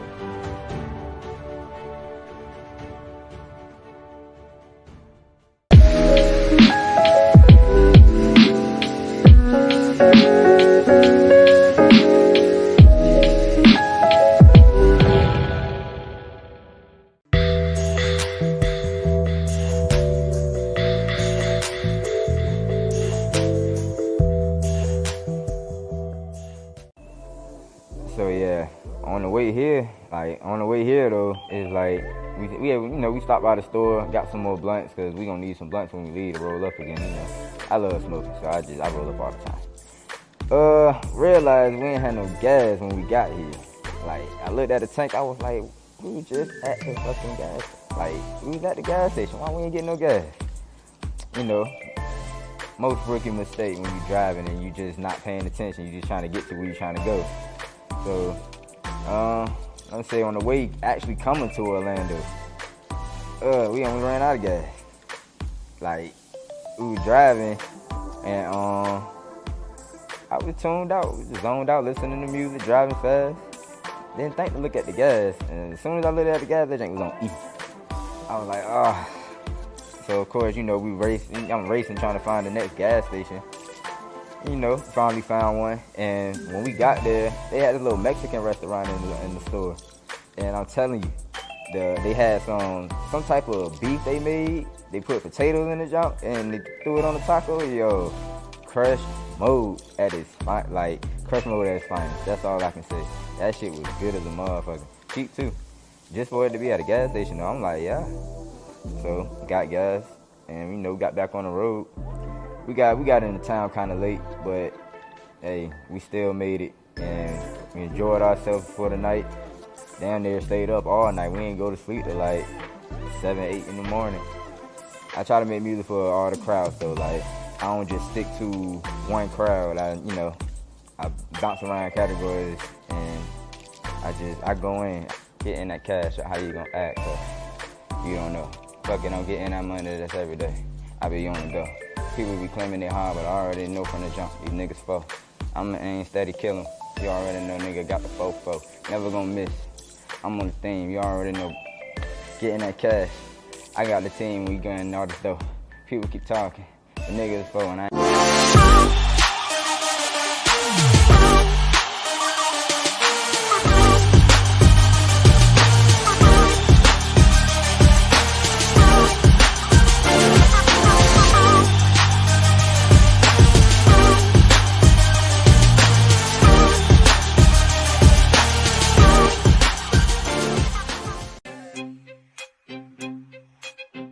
What's up, world? My name is Mindful Manny, and this is your Mindful Minute. Today's minute, we're going to talk about 3 major stressors and how they negatively affect our body by weakening our immune system. Everyone is born with innate immunity, a type of general protection.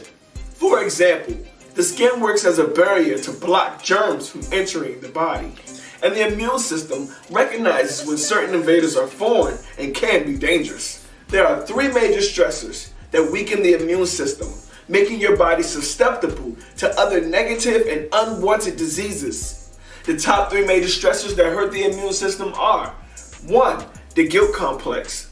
The guilt complex is an obsession with the idea of doing something wrong. 2. Losing something of great value and knowing that you'll never be able to get it back. Finally, 3. Living under conditions that you hate and there's nothing that you can do about it. These 3 major stressors can weaken your immune system, causing you to become physically or mentally ill. Alright guys, let's take the conversation a little bit further in the comments. It has been Mindful Manny, and this has been your Mindful Minute. Until next time. I ain't trying to hear it, bro. That's a real fact. And I get money that's back to back. Every day of the week, I gotta do what I do to keep myself on the map. Wanna be real, but you ain't even spitting, nigga. All the shit you saying ain't facts. Me and my team, we coming through every day of the week. Yeah, we count up the racks. So I came to Atlanta from the jump because I was trying to, get my connections up out here. I haven't been to Florida. I go to Atlanta a lot. I build my connections up out there. I live in Virginia. Connections straight out there. So I was like, Florida just a move I haven't made yet. So I just decided to come out here, book some studio time, meet some people, network, go around and find out what's around here for real. Just build things up. So next time I come into town, you already know I can make the major moves I need to make. But for the most part, like I said, I'm enjoying my time out here. And with the studio wise, like I said, we got some book time around 7 o'clock. We're gonna head up there, we're gonna drop some heat. We're gonna let them know where we from. And we got there and get it in. For the most part, good 3 hours. We're gonna drop something between now and then. But I wanna get into the acting field as well. So it's just like, I'm pushing towards that now as well. So I write movies and I want to start filming the movies, build up my production team, start putting it together, start getting the scenes in, start getting the actors that we need to get, and just start putting everything together. It'll also help my music in the long run too, because of course I'm putting my music in the movie. So it's just like, always just coming together all in one. Slowly but surely building. It takes time, but it's, keep the grind. Oh yeah, you can find me on Instagram at CEO Blaze. And pretty much, it'll show you everything. It'll show you my life, show you what I got going on. Just CEO BLAZE. Yeah, CEO Blaze. You can find my music on YouTube, Apple Music, iTunes, Spotify, Amazon Music. I got music on pretty much everywhere, all platforms. You can just find it everywhere. I got videos out. My highest video I got out right now is called Trenches at 35,000 views on YouTube. So y'all go check that out as well. Y'all gonna love that one too. I was way out in the desert somewhere, you might.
My name is Adrian, aka Colada. I'm an IT specialist. I'm a singer, songwriter, producer. Everyone's looking for love. I'm looking for love. Because my ex-niggas.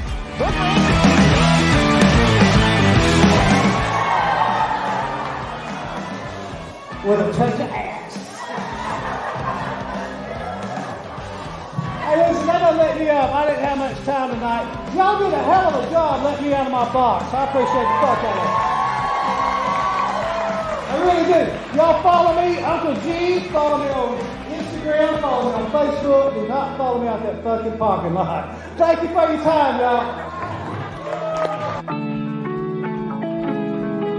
What's up, y'all? Emmanuel Sims here with Danny from Illicit Rag Vintage, and we're here.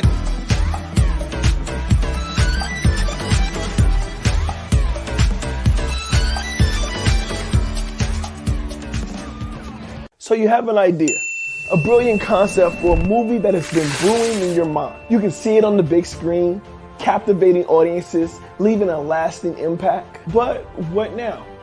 How do you turn that idea of yours into a reality, bringing it into a full-fledged film?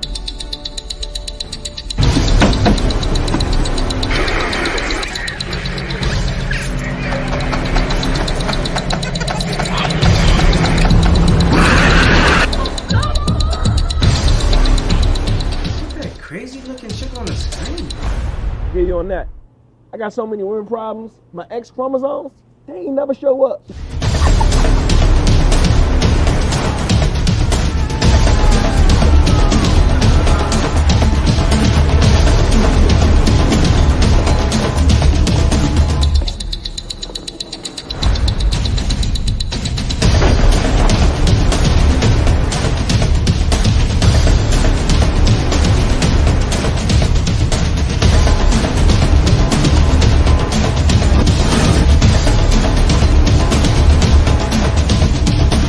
That's where we come in.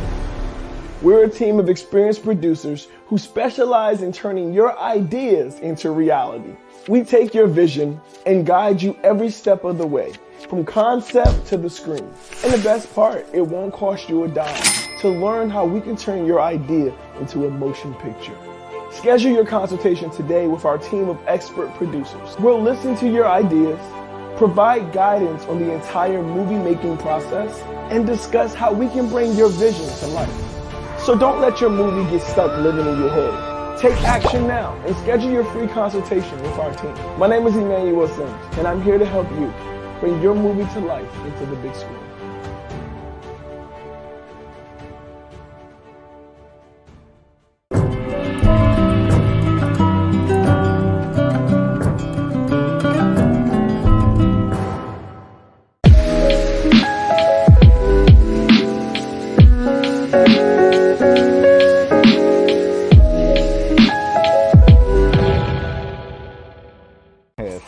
I got a new single coming out. It's called Oh Yeah, pretty much.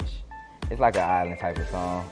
I feel like the ladies gonna like it, you know. It's gonna go around like it's supposed to. Of course, I'm gonna have a video come behind it, and you know, I'm dropping that soon. I can't really give you a definite date, you know, cause I still don't know a date yet. Keep my bitches in twos. All of my checks are approved. The VVS shining like, ooh, catch my for your nigga, who's that in the suit? Pulling up, then jumping out of the coupe. Armor fatigue like I'm part of the troop. One push of a button, I'm dropping my roof. When I step foot in the club, nigga move. I just got back from a cruise, went to the Bahamas, water crystal blue. All them bitches met a few that did anything that I told them to do. I didn't catch any names, they hit my job later, I answered like who? Ain't showing no love to none of these steinies, I put them onto the crew. Ain't showing no love, ain't showing no love. Told Lil Shawty don't come over if she ain't down to fuck. That felt like a friend, she got us to try to down it up. I go by reaction, never caught laughing. Keep my hitters in the cut. And that's it. Thank you. So again, like I said, my name's CEO Blaze. I'm from Norfolk, Virginia. I came to Atlanta to show y'all some love. We about to head out and go to the studio and drop this heat. You already know how that go.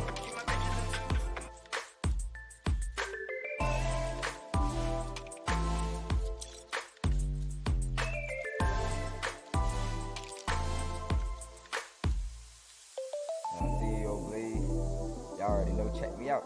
Shit, ain't got nothing going hard on this interview, you feel me?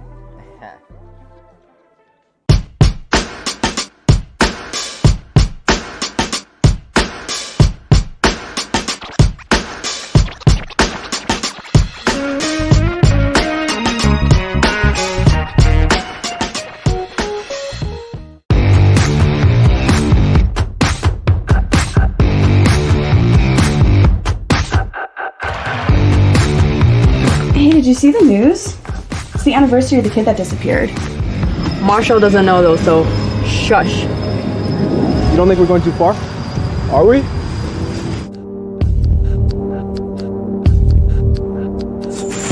feel like I'm in some bad student movie.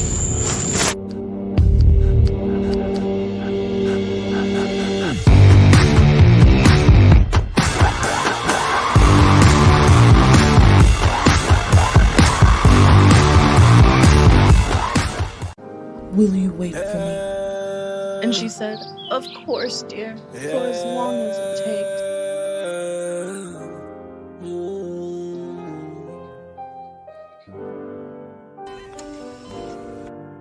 I'm so sorry.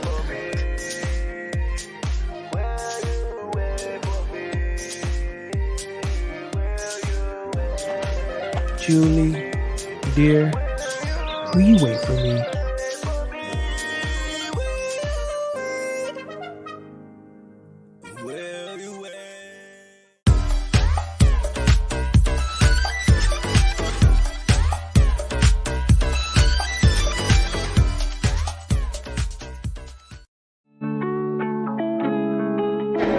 I go by the name Nagaso.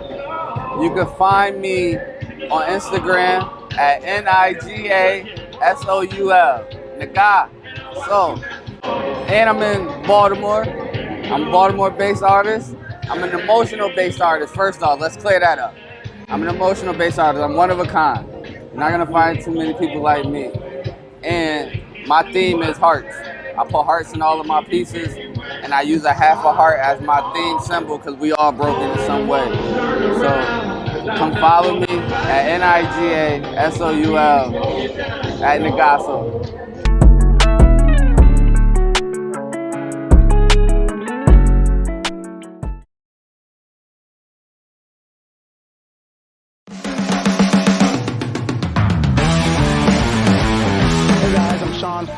My name is Adrian, aka Colada. I'm an IT specialist. I'm a singer, songwriter, producer. Everyone's looking for love. I'm looking for love. Because my ex-niggas.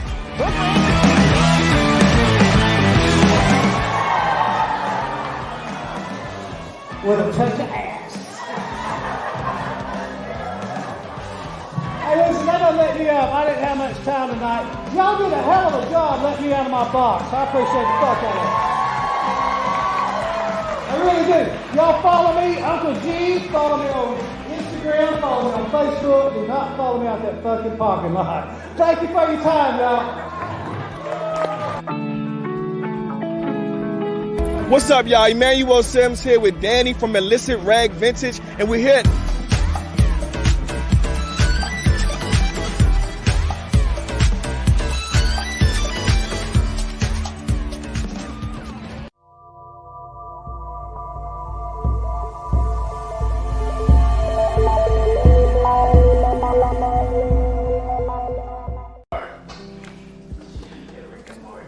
What's good?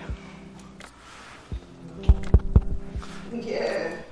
Alright, so we're just gonna have you talk to the camera here. Yeah. Be, cautious. This is the school equipment, so we can't be doing all that. But I'm recording. Right. Okay, let's go. Alright. The question is, how was your day? And I want you to tell us from the time you started to now. As much details as you feel needed. How was I day? How was your day? I am I. Okay. How was I day? I day was excellent.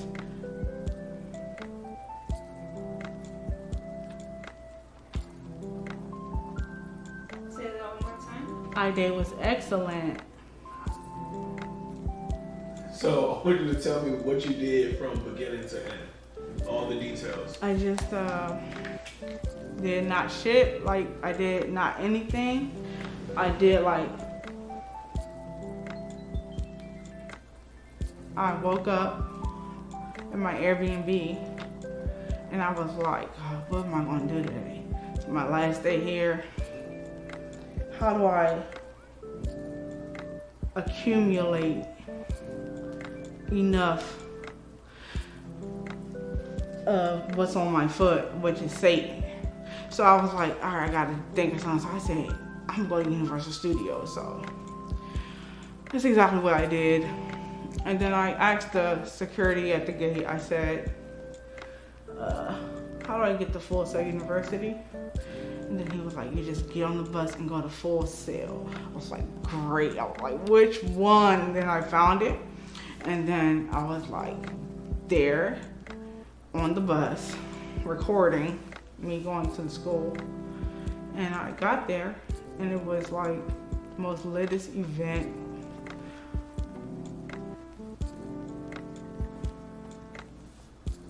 Ever. I've ever heard of, been to, seen, wanted to be a part of. So yeah, I had a great day. Like I bought this. I just want to go. Bought this. It says, I love. And my TikTok is I love sprinkles. And it doesn't spell it, it's just a heart. So it's just like I have it as I love LUV sprinkles with the Z at the end on TikTok.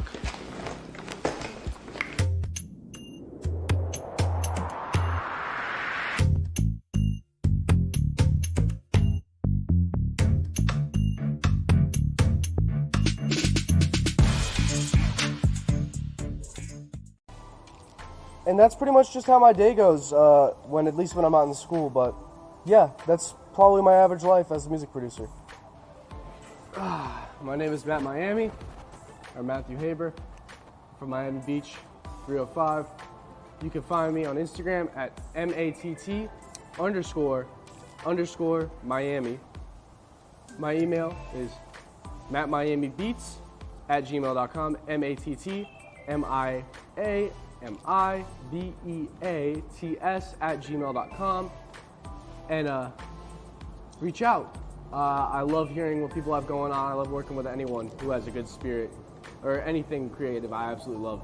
So you're watching the Indie Movie Network, and this is Matt signing out.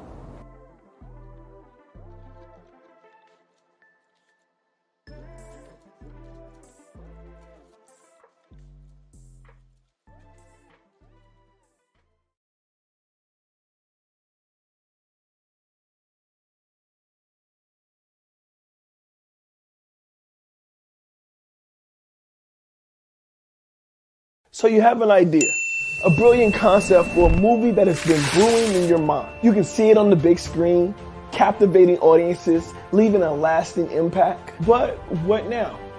How do you turn that idea of yours into a reality, bringing it into a full-fledged film?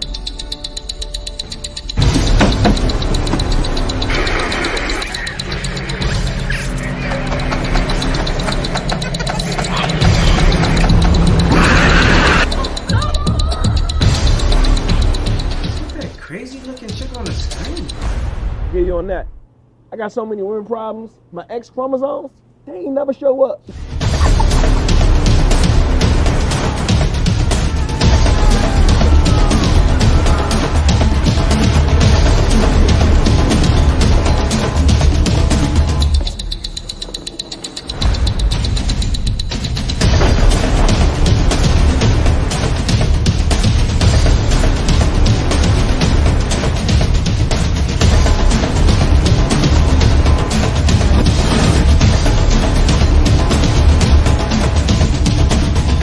Where we come in. We're a team of experienced producers who specialize in turning your ideas into reality. We take your vision and guide you every step of the way, from concept to the screen. And the best part, it won't cost you a dime to learn how we can turn your idea into a motion picture. Schedule your consultation today with our team of expert producers. We'll listen to your ideas, provide guidance on the entire movie making process, and discuss how we can bring your vision to life. So don't let your movie get stuck living in your head. Take action now and schedule your free consultation with our team. My name is Emmanuel, and I'm here to help you bring your movie to life into the big screen.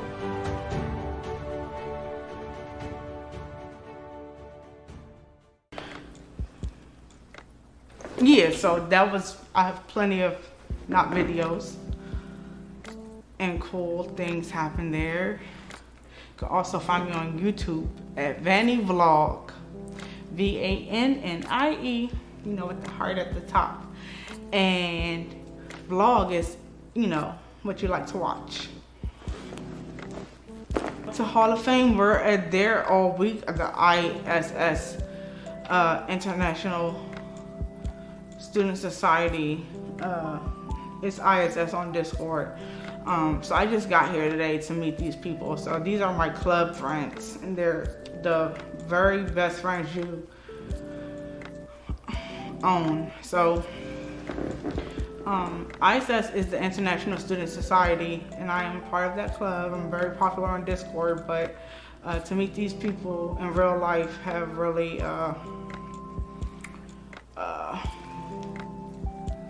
brought me a marvelous distance.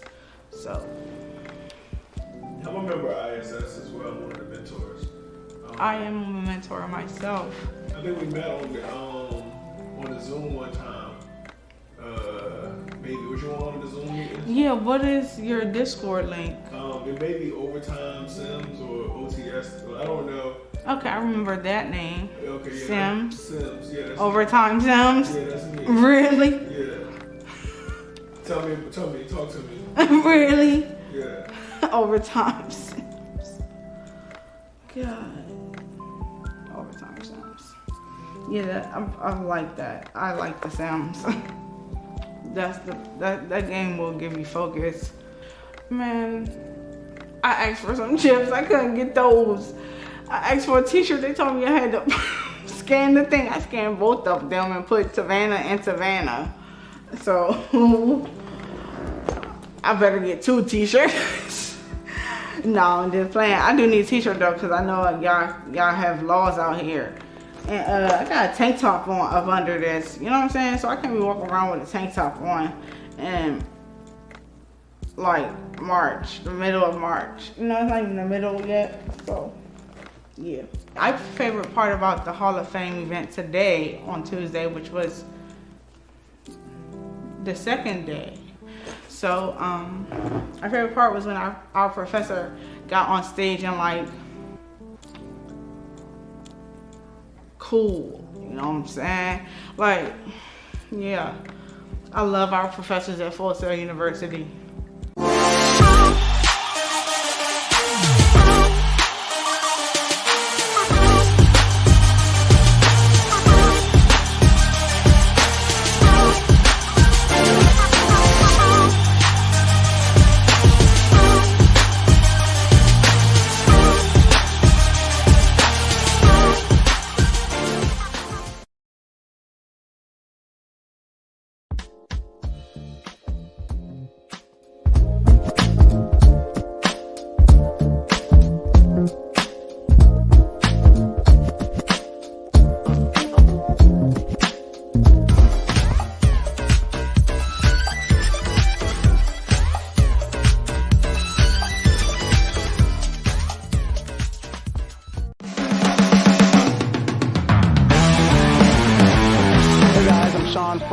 My name is Adrian, aka Colada. I'm an IT specialist. I'm a singer, songwriter, producer. Everyone's looking for love. I'm looking for love. Because my ex-niggas.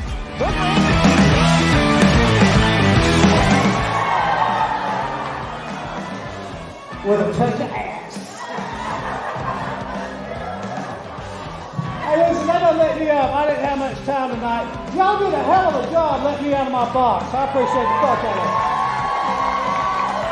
I really do. Y'all follow me, Uncle G. Follow me on Instagram. Follow me on Facebook. Do not follow me out that fucking parking lot. Thank you for your time, y'all. What's up, y'all? Emmanuel Sims here with Danny from Illicit Rag Vintage, and we're here.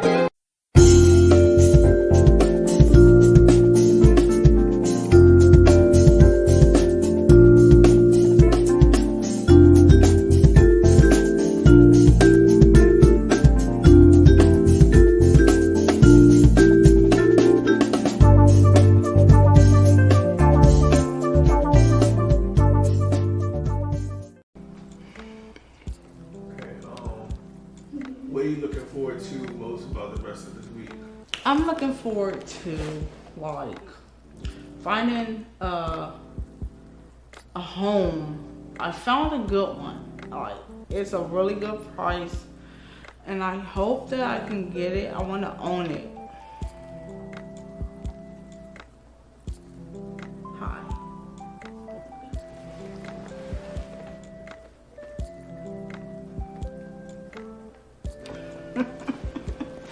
I told you it was high.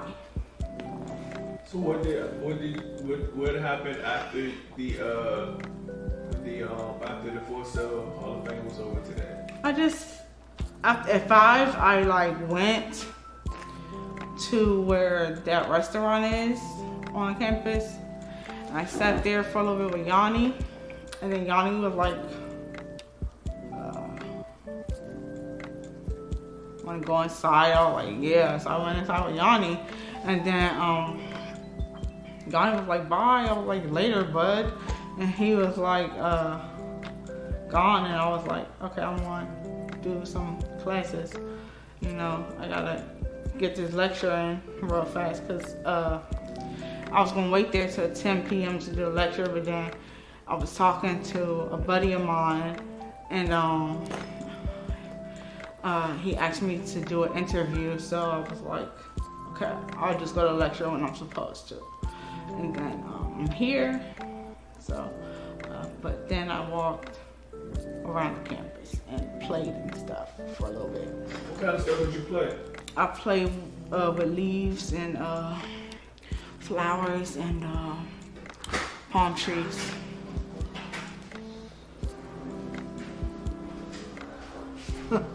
What up, y'all? I'm doing the interview. Anywho, that was the highlight of my day, being on campus. Like, that I finally have a day, you know? Feel like that. And I'm like,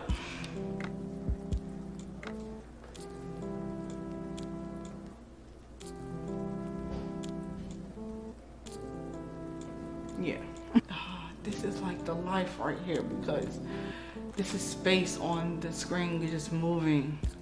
And I'm like, I want to finish that Rick and Morty thing. Yeah, girly rap with the popish twist is what I specialize in.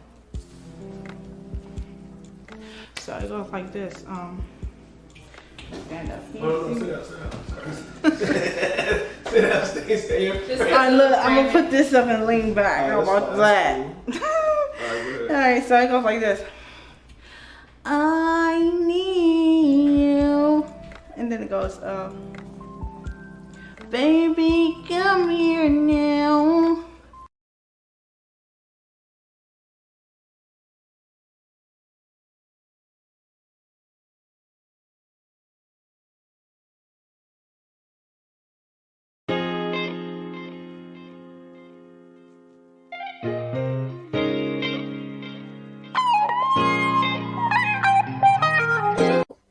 I stopped going to day school to help my mom pay bills. In the middle of the year, I lost my job at this organic express restaurant. When this happened, I was devastated. Night school wasn't for me. I was only there so I could work and pay bills. Without a job, there was no need in me being there. I called a local DJ named DJ Momo, who had started an internship program giving high school kids an opportunity to gain exposure to the music industry.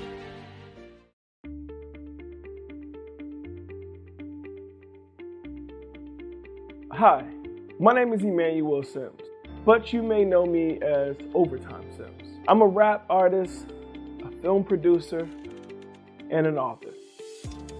I know a lot about setting goals and achieving goals. First, you need to know what you want. What are your goals? Once you know what you want, you need to set a plan. What steps do you need to take? What resources do you need? Once you have a plan, it's important to take action. Put your plan into motion and don't give up. Stay focused on your goal and don't let anyone or anything get in your way. If you follow these steps, you'll be able to achieve any goal. Go out there and make your dreams a reality.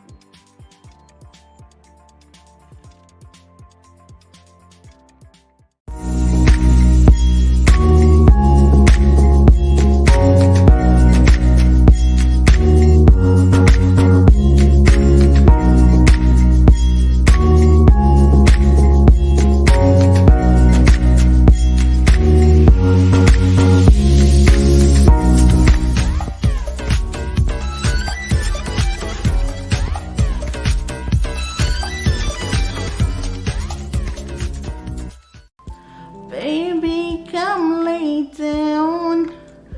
Baby, come in. And then it goes,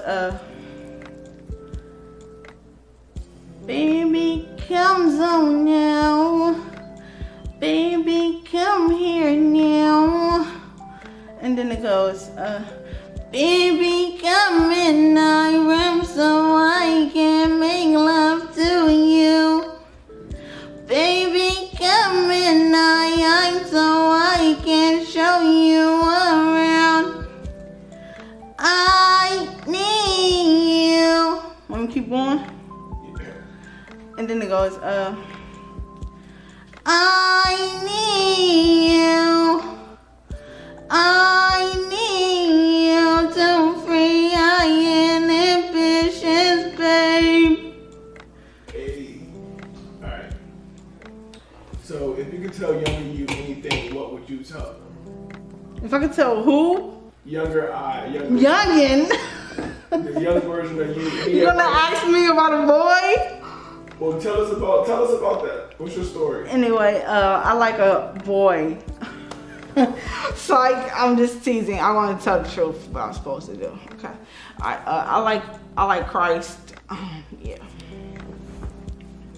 And yeah, there's this song I wrote and it goes very hard. Just like very heavy, you know, the very heavy is very hard, you know, so, you know, very heavy goes where the spaceship at. So, yeah. Alright, so what's something you would tell your And I am Christ's girl. I am girl Christ. Anyway, I'm a boy, but that's why I said it wrong. What does that mean to you? What? That my name is Corey? The Lord's boy? Because I am Corey the Lord's boy. I named myself because I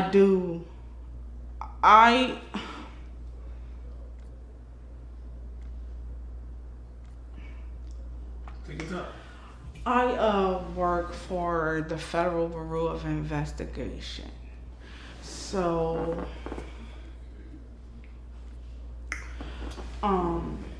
for me to figure that out about Calvin, the Lord, I'd just be here right now. Alright, just tell us your Instagram. Give a shout out to whoever you want to give a shout out to. Guess what? You know me from Instagram. That's how many pages I have, all of you. And yeah, that's cool. Show that cute boy now. You got any shout outs that you want to say at the end? Yeah, I want to shout out Samson. Dream Steel. Yeah, I want to shout him out. Ouch, hold on, my foot. Samson did that, but ignore it.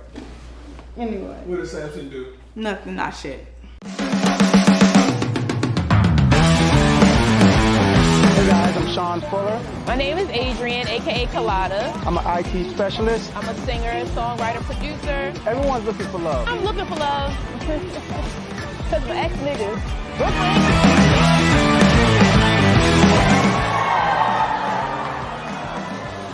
With a touch of ass. Hey, listen, that doesn't let me up. I didn't have much time tonight. Y'all did a hell of a job letting me out of my box. I appreciate the fuck out of it. I really do. Y'all follow me, Uncle G. Follow me on Instagram. Follow me on Facebook. Do not follow me out that fucking parking lot. Thank you for your time, y'all. What's up, y'all? Emmanuel Sims here with Danny from Illicit Rag Vintage, and we're here.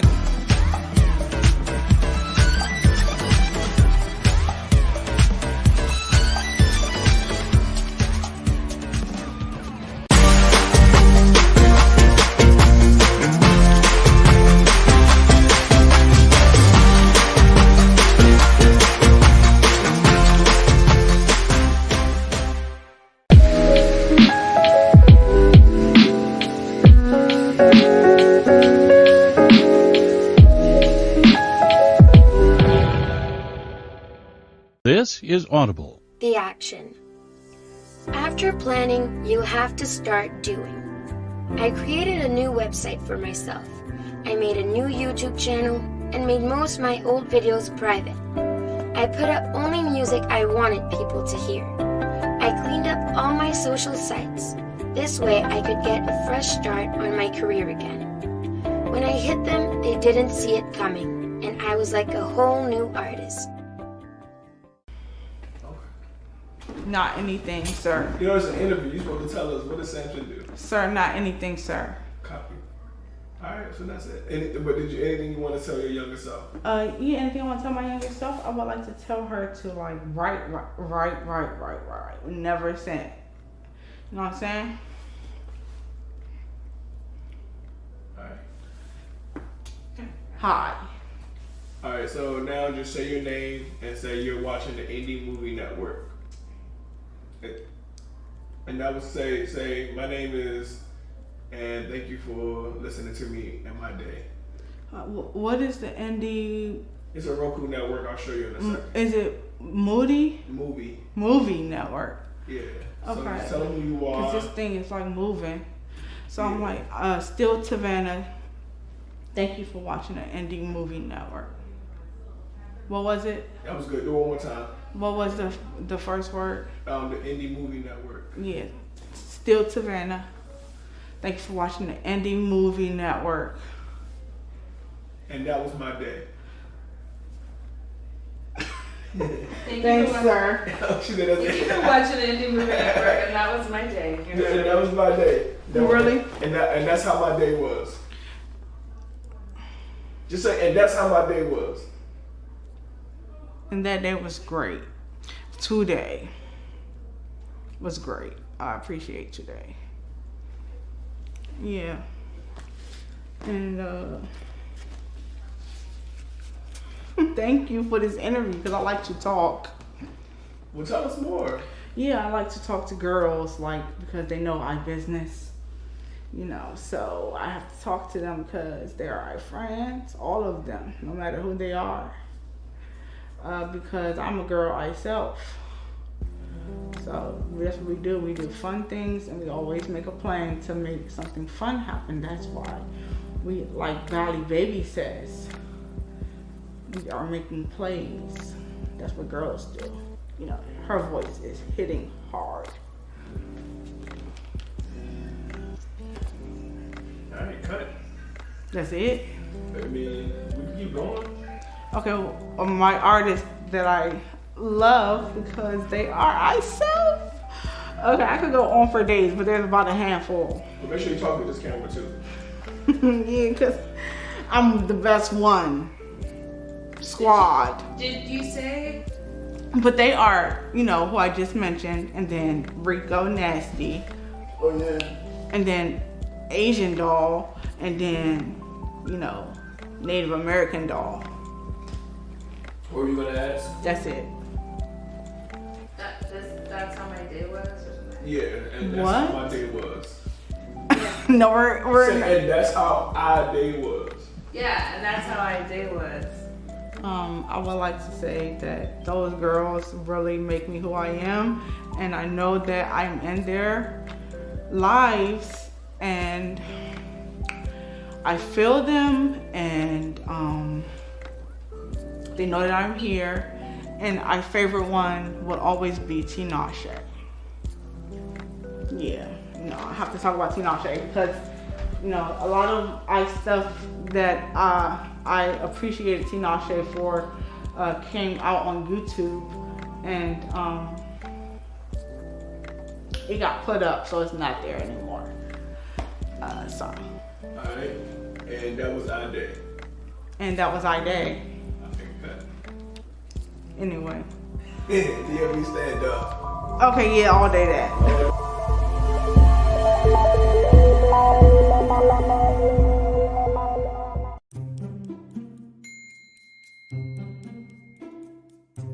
Hey guys, Emmanuel Sims here. I just want to give a big thank you to the Pike County Public Library District allowing us to read our new book, My Feelings Families by Yasmin Beeks and myself, Emmanuel Sims. We had an amazing time.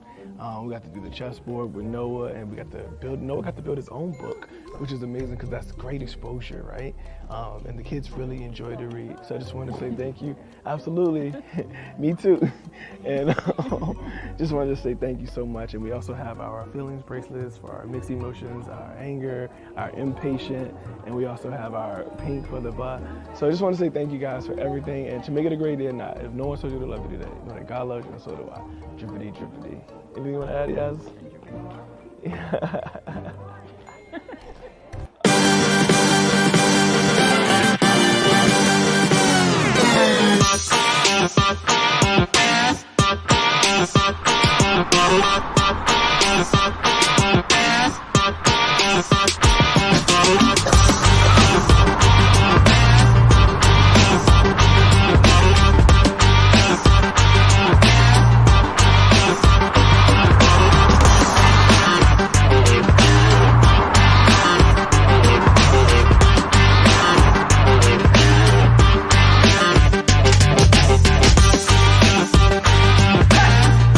Outside of the Noah Can series, I do create mental health content. We have some meditations. We also have a book called My Feelings Family. We created that book to explore different feelings and to let people know, or specifically for kids, to let them know what the actual feelings are and that it is okay for you to feel those particular feelings. But we create a dialogue with each of the characters that you'll be able to identify, what the feeling is, because the sentence that accompanies the picture is like a twofold where you actually see what the feeling looked like, but there are also some of the things that you would say or experience when you are, feeling that emotion, so that you're able to recognize it. Hi, I'm impatient, but wouldn't you be too if you had to wait this long to be introduced? Learning about your feelings and how you're feeling, just being aware of what you're feeling is important so that you're able to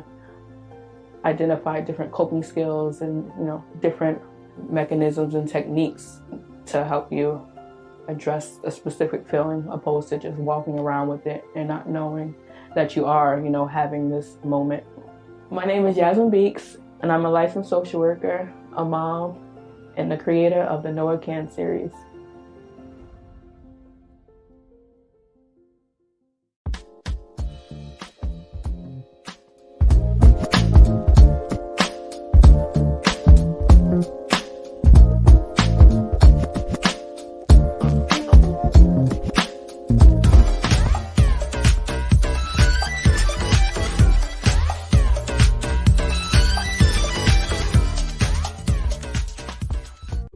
How do you live with yourself? How many old people a day do you con into getting their social security and credit card? You slimy bastard. You know what? I hope tonight on your way home you get hit by a bus. You hear me? From the creative mind of Emmanuel Sims. When the annoyed find themselves even more annoyed. Potential scam, starring Electin.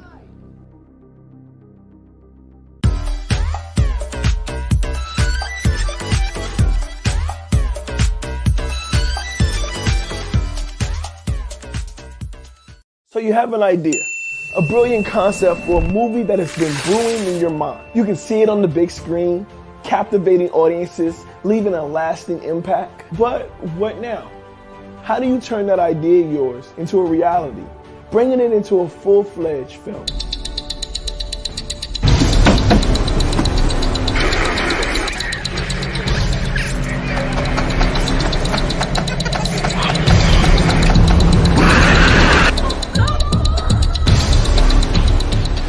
Crazy looking shit on the screen.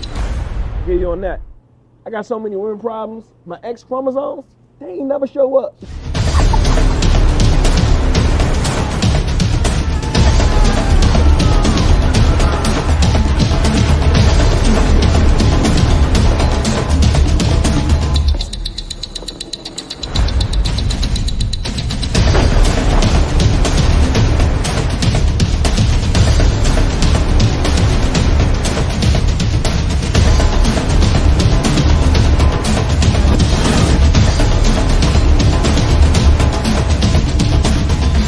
where we come in.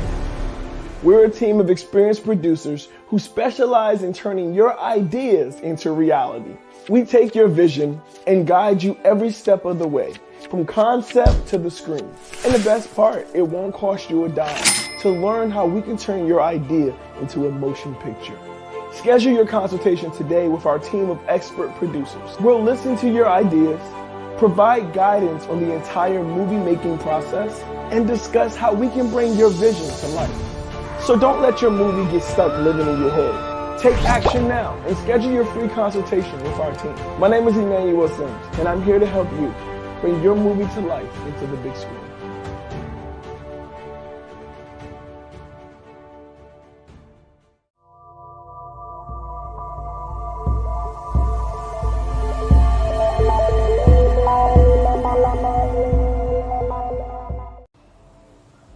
So, today, I woke up around 9 o'clock.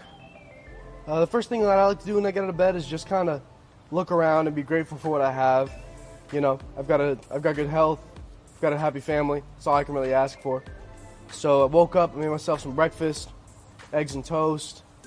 And what I like to do when I wake up and I don't have class is I like to get straight to learning. So I woke up and I watched a master class by Paul Willie Womack Green on his mix of Ella Mae Flossie's song, Riverside. And that took just about 2 hours. Around lunchtime, I'll go ahead and get some lunch. I like to go for a drive, such a quick drive. I absolutely love my car. I like building cars, I like working on cars. Today I watched a masterclass by Paul Womack Green on his song with Ella Mae Flossie called Riverside. And I picked up quite a lot of important information on stuff like compression ratios and learning how to mix low end. I have a lot of low-end frequencies of my music, and for me, picking up on any sauce or valuable information that has to do with making your low-end sound as clean as possible, that's always valuable for me. You know, a lot of rap music today, a lot of trap music, house, all the music that has a lot of heavy low-end is very moving in a certain direction, but we don't see the mixes growing in quality a lot of the time, and that's something I want to take in when I do my music as a trap, rap, and reggaeton producer.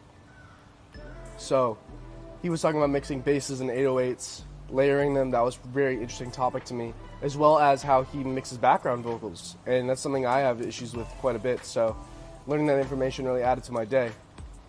So I wrote it all down in my notebook, and I headed out for a little drive. And I went out to Ecomahatchee Trail and drove about 5 or 6 miles and came back. I think for me, driving is something I have to do before I go and get into a deep state of thought, like mixing, as I went back to my apartment and I started to mix a record for my artist, Storm 2X, Brian Harley Storm, my boy. Euphoria coming soon. Euphoria coming soon. Stay in touch. Euphoria.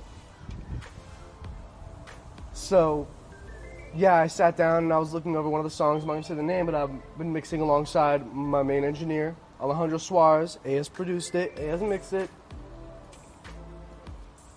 Alejandro, I love you. That's my family right there.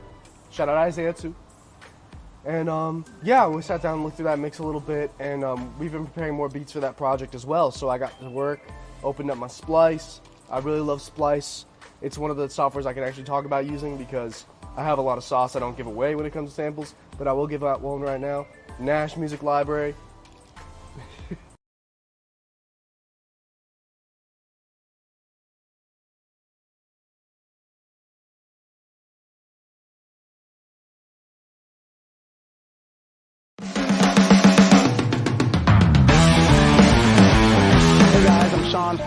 My name is Adrian, aka Colada. I'm an IT specialist. I'm a singer, songwriter, producer. Everyone's looking for love. I'm looking for love. Because my ex-niggas.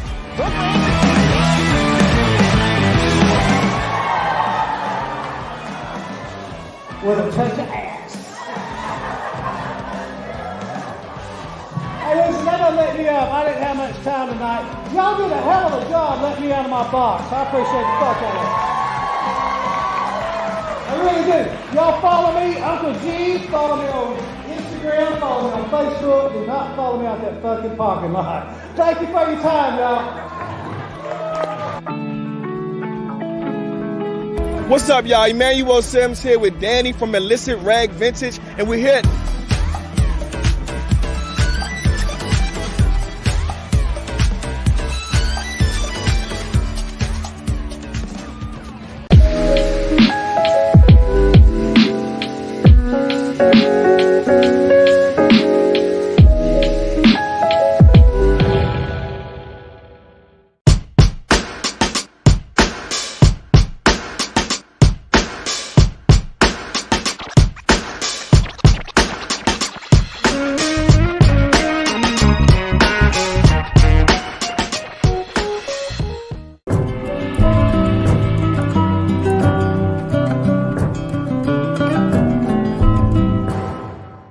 So you have an idea, a brilliant concept for a movie that has been brewing in your mind. You can see it on the big screen, captivating audiences, leaving a lasting impact. But what now? How do you turn that idea of yours into a reality, bringing it into a full-fledged film?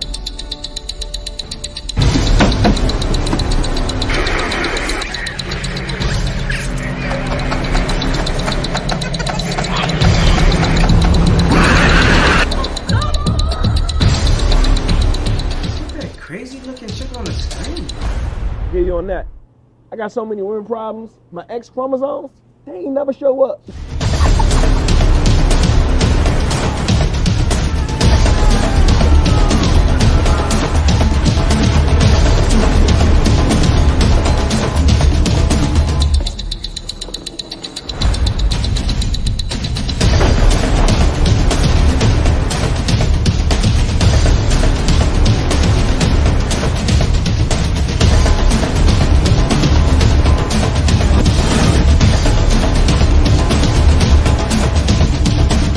That's where we come in.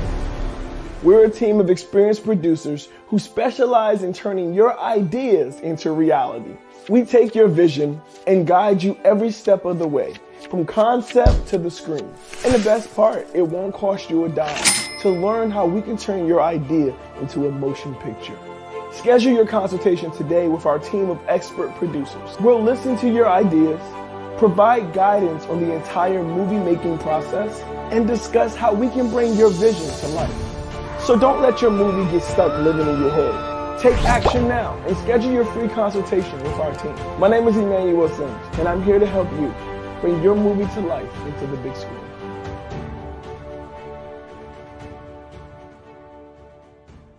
This is Audible. The action. After planning, you have to start doing. I created a new website for myself. I made a new YouTube channel and made most of my old videos private. I put up only music I wanted people to hear. I cleaned up all my social sites. This way I could get a fresh start on my career again. When I hit them, they didn't see it coming, and I was like a whole new artist. Nash Music Library is a really sick software I also like to go and check through for my samples when it comes to music. So I went through, got some samples, I made about 4 beats, and didn't do any rough mixes or anything. I decided it would be a good idea to hit the gym, you know, gotta get the blood flowing, promotes good mental health. Someone like me and people who like me, students of Full Sail, it's very important to get out and breathe some fresh air because, run that back. Oh, true. I'm using different audio. All right. Around 5 o'clock, I hit the gym. For me, nothing crazy. I'm not a bodybuilder or anything, but for me, getting outside and getting your blood flowing is really important. As someone who suffers with mental health, not diagnosed, but just in general, changing states of mental health, for me, it's important to have consistency throughout your day, and sometimes that little 45 minutes with the dumbbells or hitting the treadmill really makes my day that much better, and it makes me want to get out of bed every morning and continue to do what I do. So I got back home, I made a little bit of food, and around 6:30 I was getting ready to link with some other producers, engineers, and start working on some collab tracks, getting ready for this project still. For me, what I like to do before I'll go into a session with other producers, and I like to check out samples, I like to run through records. I have a huge crate of records sitting in my apartment. My entire walls are all covered with original 70s, 60s, 80s jazz vinyls, pop vinyls, disco hits, metal, anything you can imagine. I have 2 signed Metallica albums. I've got a really rare Nathan Page record, 1979 Invitational Jazz, hanging up there. I've got a Coltrane Pharaoh Sanders, a Japanese print. I got some pretty cool stuff I just like to listen through to. So I'll set up my system. I've got a nice little system in my house. I got 2 monitors set up and some JBL 305 Mark IIs. And I like to let them sit for a second. I like to hear out the sound of my room. And when I come in, me and my producers, usually whenever I'm working with someone, it's a sit down and talk before we get straight into the business.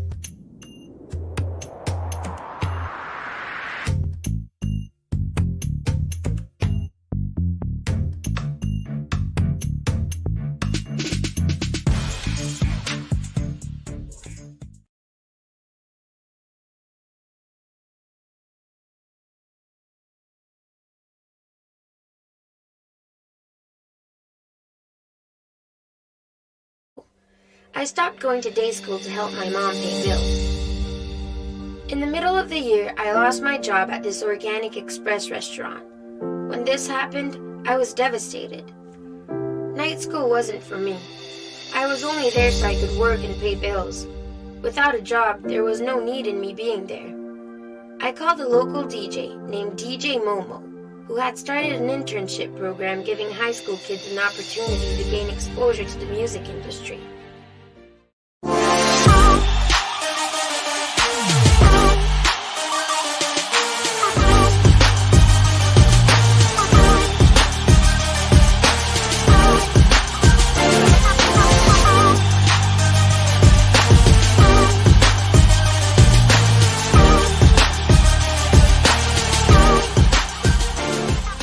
So you have an idea, a brilliant concept for a movie that has been brewing in your mind. You can see it on the big screen, captivating audiences, leaving a lasting impact. But what now?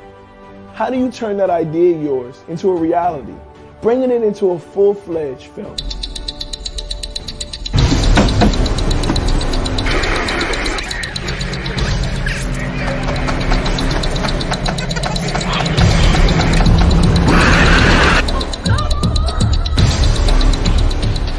Crazy looking chick on the screen. Get you on that. I got so many women problems. My X chromosomes, they ain't never show up.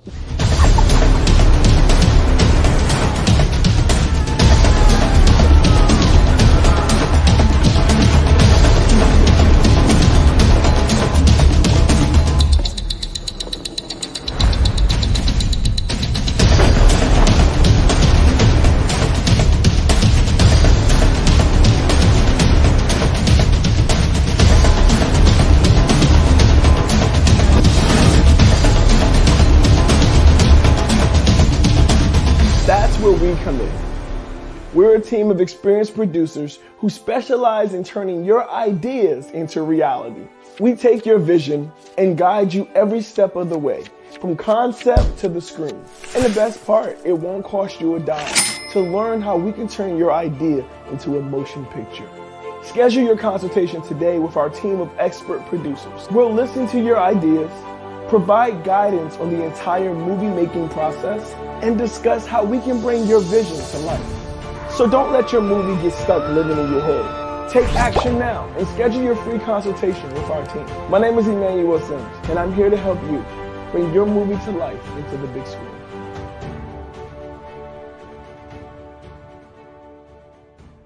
In a business where vibes are a key to what you're doing, I feel like getting in someone's head how their day has been, what's going on in their life, just a little bit can help you reflect on what you want to do, especially when you don't have a creative direction in some points.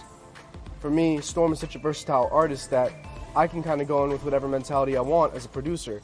So sometimes working with another one to hear about, oh, what's going on in your life? How was your day? What have you been listening to? Oh, you've been listening to Justin Timberlake? Maybe I want to make some stuff like Pharrell today. Who knows? So I like to keep a very open mind. So at night, session ran, we had a great time. I think we pumped out about 5 or 6 beats, not fully mixed yet. When I produce, I'll do a rough idea and I'll lay out chorus and verse, and then I'll come back to it when I'm doing mix and arrangement, and then I'll do a master.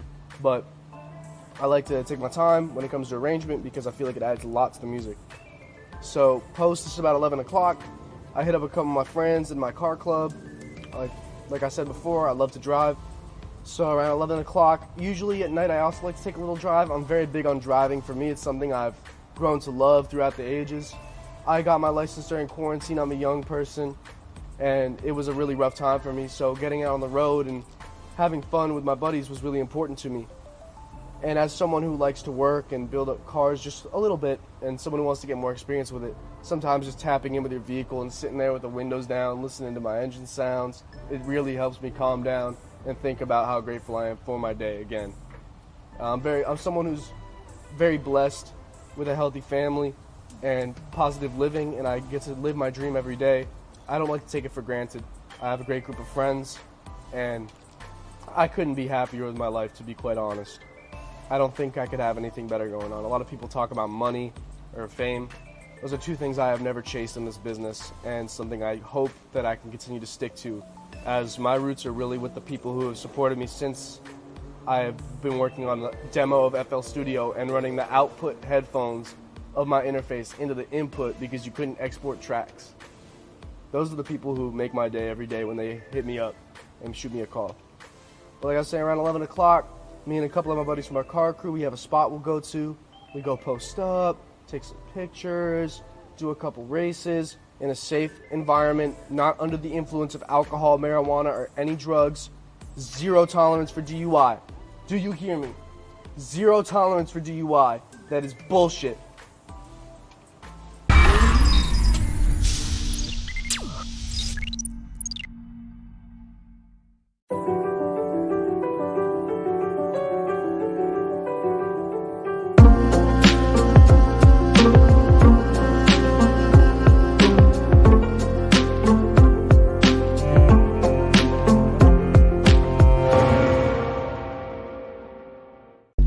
Toxic for no reason.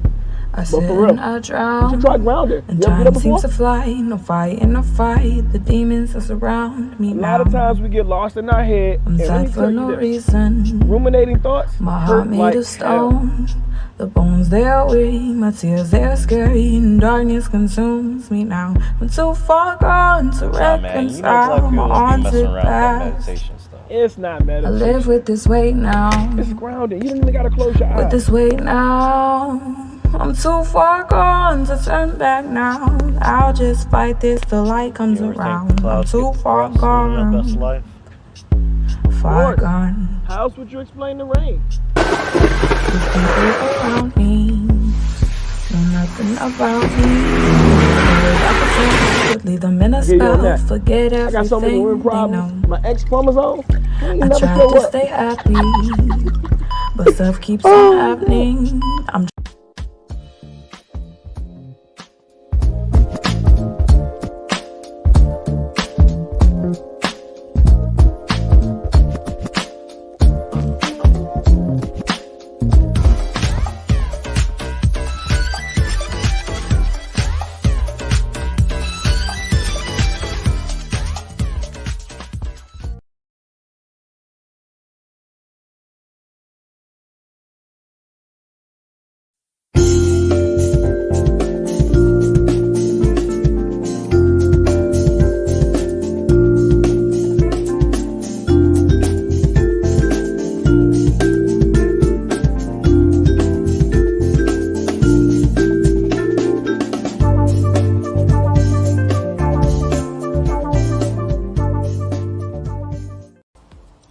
Call an Uber, call a friend.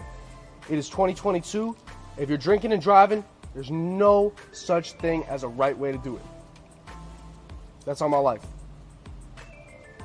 So we'll go out. We have a very secluded area we go to. We'll do some pulls. We'll have a nice time, obviously in a safe way. And yeah, I'll come home, and before I like to go to bed, I like to call a family member. I like to reach out to someone and just try and make their day just a little bit better. So I call my mentor. He's a late night guy. I have worked with him since I was about 12, 13 years old. He's a very, very, very, I consider him a brother to me. His mother used to do housekeeping at my house when I was a child, and I grew to do music, and he was always in the music business. I'm not going to say names of studios or places, but I will say that Walter Jones, DeCombo, Anibal, Richard, Gabriel, shout out to Alexa and Jose as well, and just everyone who made that team such an amazing thing and such an amazing experience for me. I can't thank you enough. A couple other people I can thank every day is my grandpa Marty, Kevin Gomez, Jungle, Young Mojio from Jug 2K. All the Jug 2K guys inspired me quite a bit. You know, I really feel grateful for all you guys in my life. Andrew from the spot on 71st. Some of my guys from Mustard Service. I have a lot of people who make me want to get out of bed every day and do what I do. A lot of people who push me to that next level every day. So for me, reaching out to someone, especially people who made my experience with life so much better, is really important. I'm a very person who likes to treat people right. To me, having someone just call in and check on me can make my whole week because, you know, in this game, there's not a lot of people like that. There's not a lot of good souls. A lot of people are just in it for themselves. And when you have people who are so much more successful than you and have so much more experience reach out to you and say, you're killing it, you're doing great, I listened to that last thing you sent me, whether it be, oh, I heard that thing you posted on social media or whatever it is. Sometimes for me that's a really nice thing to hear, like that my creative work actually gives people pleasure and makes them feel good about themselves or people enjoy it. So, like I said, I like to reach out to someone towards the end of the day. Even if they're not up, leave them a voicemail, shoot them a text, post a photo with them, be like, I missed you or whatever's going on. And that's pretty much just how my day goes, at least when I'm out in school. But yeah, that's probably my average life as a music producer. My name is Matthew Haber from Miami Beach, 305. You can find me on Instagram at MATT__Miami. My email is mattmiamibeats@gmail.com, MATTMIAMIBEATS@gmail.com. And reach out. I love hearing what people have going on. I love working with anyone who has a good spirit or anything creative. I absolutely love. So you're watching the Indie Movie Network, and this is Matt signing out.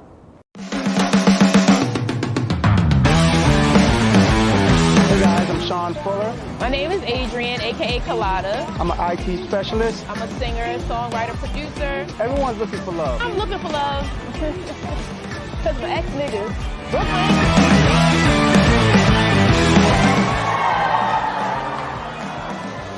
With a touch of ass. Hey, listen, that don't let me up. I didn't have much time tonight. Y'all did a hell of a job letting me out of my box. I appreciate the fuck out of it. I really do. Y'all follow me, Uncle G. Follow me on Instagram. Follow me on Facebook. Do not follow me out that fucking parking lot. Thank you for your time, y'all.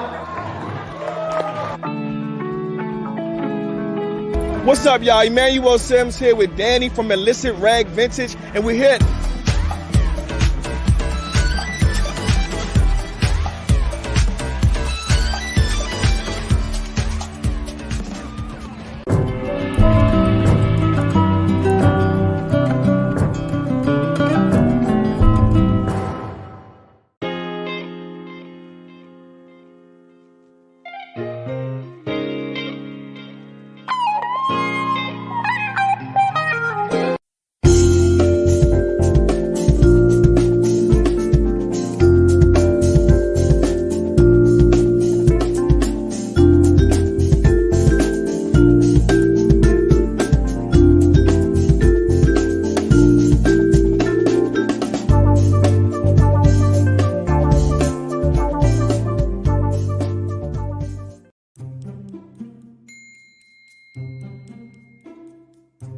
Hey guys, Emmanuel Sims here. I just want to give a big thank you to the Pike County Public Library District allowing us to read our new book, My Feelings Family by Yasmin Beeks and myself, Emmanuel Sims. We had an amazing time.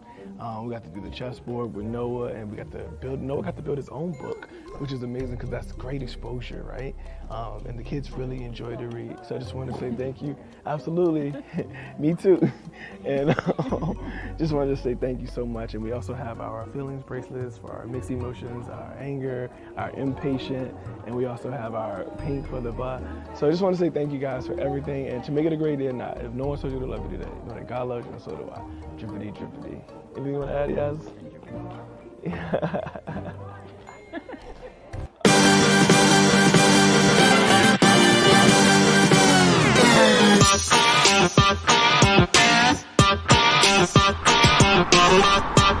Hey,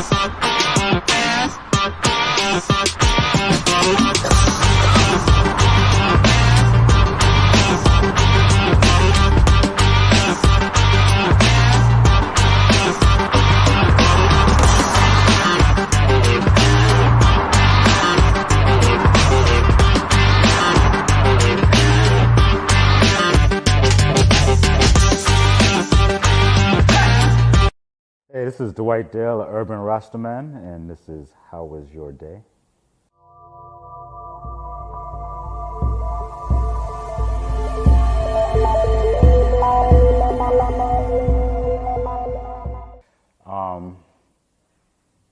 Every day is different. My day was good. Today was probably a little bit more challenging than most of my days. Well, no, I won't say that. Today was good. Today was about me staying centered. And from the beginning, I won't say that I failed to stay centered, but from the beginning of the day, I realized that it was going to be a challenge to remain centered the whole day. So I live in a house of women. I have 4 daughters. I have a wife. My mom lives with us. I'm surrounded by estrogen. I'm probably the most centered in the household outside of my mom. She's my focal point. She feeds into me as well.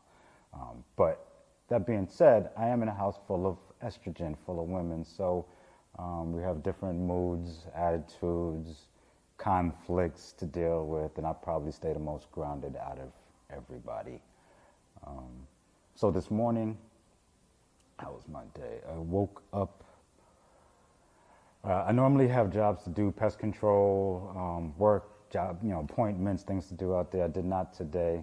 Today, my only thing on my mind was preparing to come and talk about my day.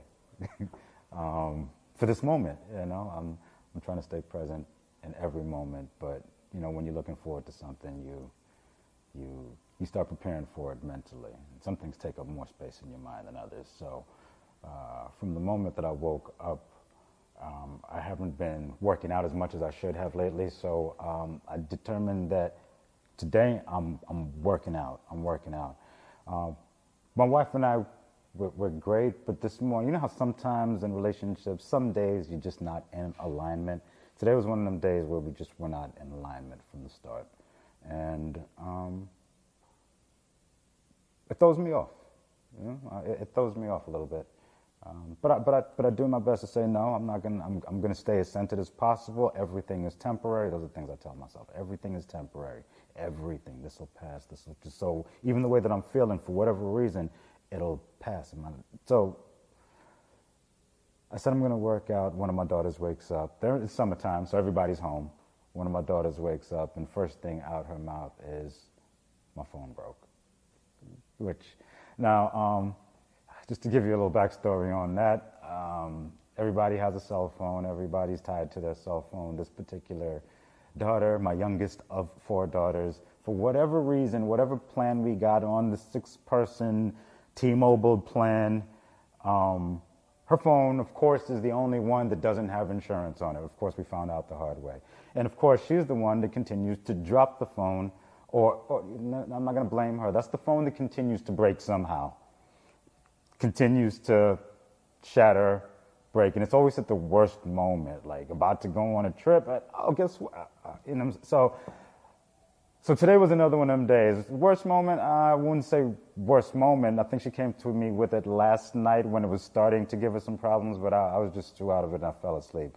So I had to deal with it as soon as she woke up, and she was not having it. Now, because we've been through it with this child previously, I do have a backup phone right in the drawer next to my bed. So as soon as I calmed it down for a moment, I was able to get the SIM card out of her phone and put it in the backup phone, which of course doesn't have Roblox and all the other things that her current phone has. So it's not the same, but at least she's still connected to the rest of the world, and it does create new problems. Like, I don't have everyone's number, so how am I gonna know who's texting me? New age problems, I didn't have that. I didn't even have a phone. I didn't even have anyway. So she's 10, by the way. So anyway, even though not necessarily in the best mental state as soon as I started my day, I had to deal with this. And this is the regular, and I've already brought myself to the notion that I'm going to have a bad day every day if I don't expect every day to not go according to plan. That being said, I expect every day to not go the way that I plan it. So I flow like water, you know. Anyway, so the daughter who enacted me to flow like water, bars, calmed down a little bit. I got her SIM card, put it in the backup phone, and told her, listen, I'm going to go and get your phone fixed. I got a guy, and he fixes her phone. I shit you not, this must be the 8th time. And when he sees my face, he just laughs every single time. Because, a little bit more backstory, not only is this the phone that doesn't have the insurance on it, but I still owe, because I checked T-Mobile this morning, $152 on the balance on this phone, which I should just pay it off instead of having the monthly $12.50 added to my bill, but neither here nor there. That being said, I got 6 people on the account. I'm doing what I need to do, all right? Anyway. So he's like, look, let me just sell you a new phone. I'm like, just fix the freaking screen, Akbar. I'm not being racist. It's really his name. I hope he never sees this because it's actually not his name. I forgot what his name is. But anyway. Back to the issue at hand here. The phone. So he fixes it. He tells me it's going to take like 20 minutes. And I skipped a piece of my day also. But I did have to bring you here because there is always a solution. And that's what I always remind myself. And that's what I have to remind the daughter. There is a solution. So the phone got fixed. But before that, back up to the moment when I told her I was going to fix the phone. I got to get my mind right before anything. So I got her calm, threw some Captain Crunch in a bowl, and was like, look, Daddy's going to go work out. I got a gym in my garage. My wife, who already saw that my energy was not where it needed to be, she already was in the gym, full workout, already 30 minutes in progress. So she's doing her thing. And I might have said something snarky to her, and she was like, you know what, I'm going to go work out. I was like, bet, you do you, I'm going to do me, self-care. So daughter sitting down, eating a cereal, told her I got to go work out first, I got to get my mind right. I go in the garage, wife is fully sweating, and you know, I'm really attracted to my wife, I can't lie. So I'm a little distracted in that moment, you know. Might also be part of the reason I woke up a little stressed. I'm not going to go there. Anyway, I see my wife in full glisten mode, listening to her Beyonce. Let the mic go. That's not my workout. I'm more dead prez, you know, Mob Deep. I'm trying to get it, you know, I want to hit the pavement. So I jumped on a bicycle, you know what I'm saying? I jumped on a bicycle. I put in my headphones and told her I'll be right back, and I just got like probably a good 5-6 miles. Just got the wind in my hair, literally. You know what I'm saying? I just tuned out, put on a couple of tunes that I needed to hear, just to remind me of who the hell I am, remind me what I'm doing on this journey, remind me that everything is temporary. Sometimes you just got to remind yourself. And this is like 10 a.m. in the morning. The day hasn't even begun yet, and I'm already in a space where it's like, if I don't get my mind right, I'm going to have a bad day. You know what I'm saying? So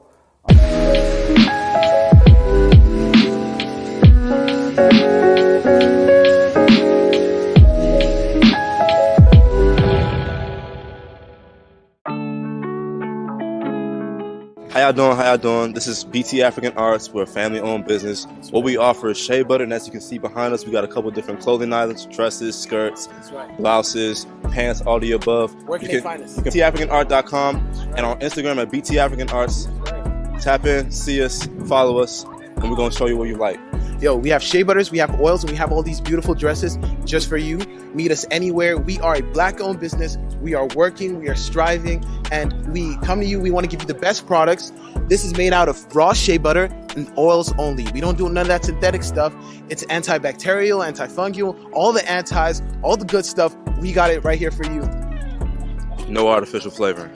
That's right. Just Thank like you that. So much. Like you, boss. Later.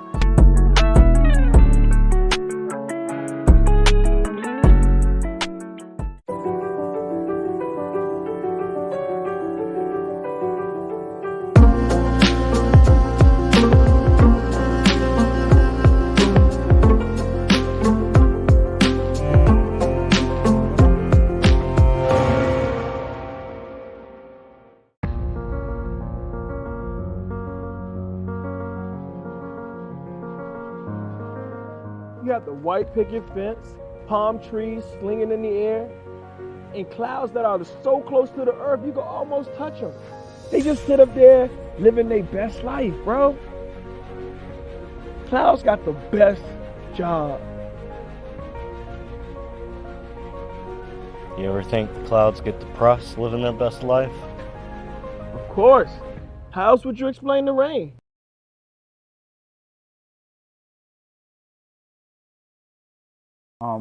These workouts are important to me, and it's important that I get back on that grind. So today was day one again. You know what I'm saying?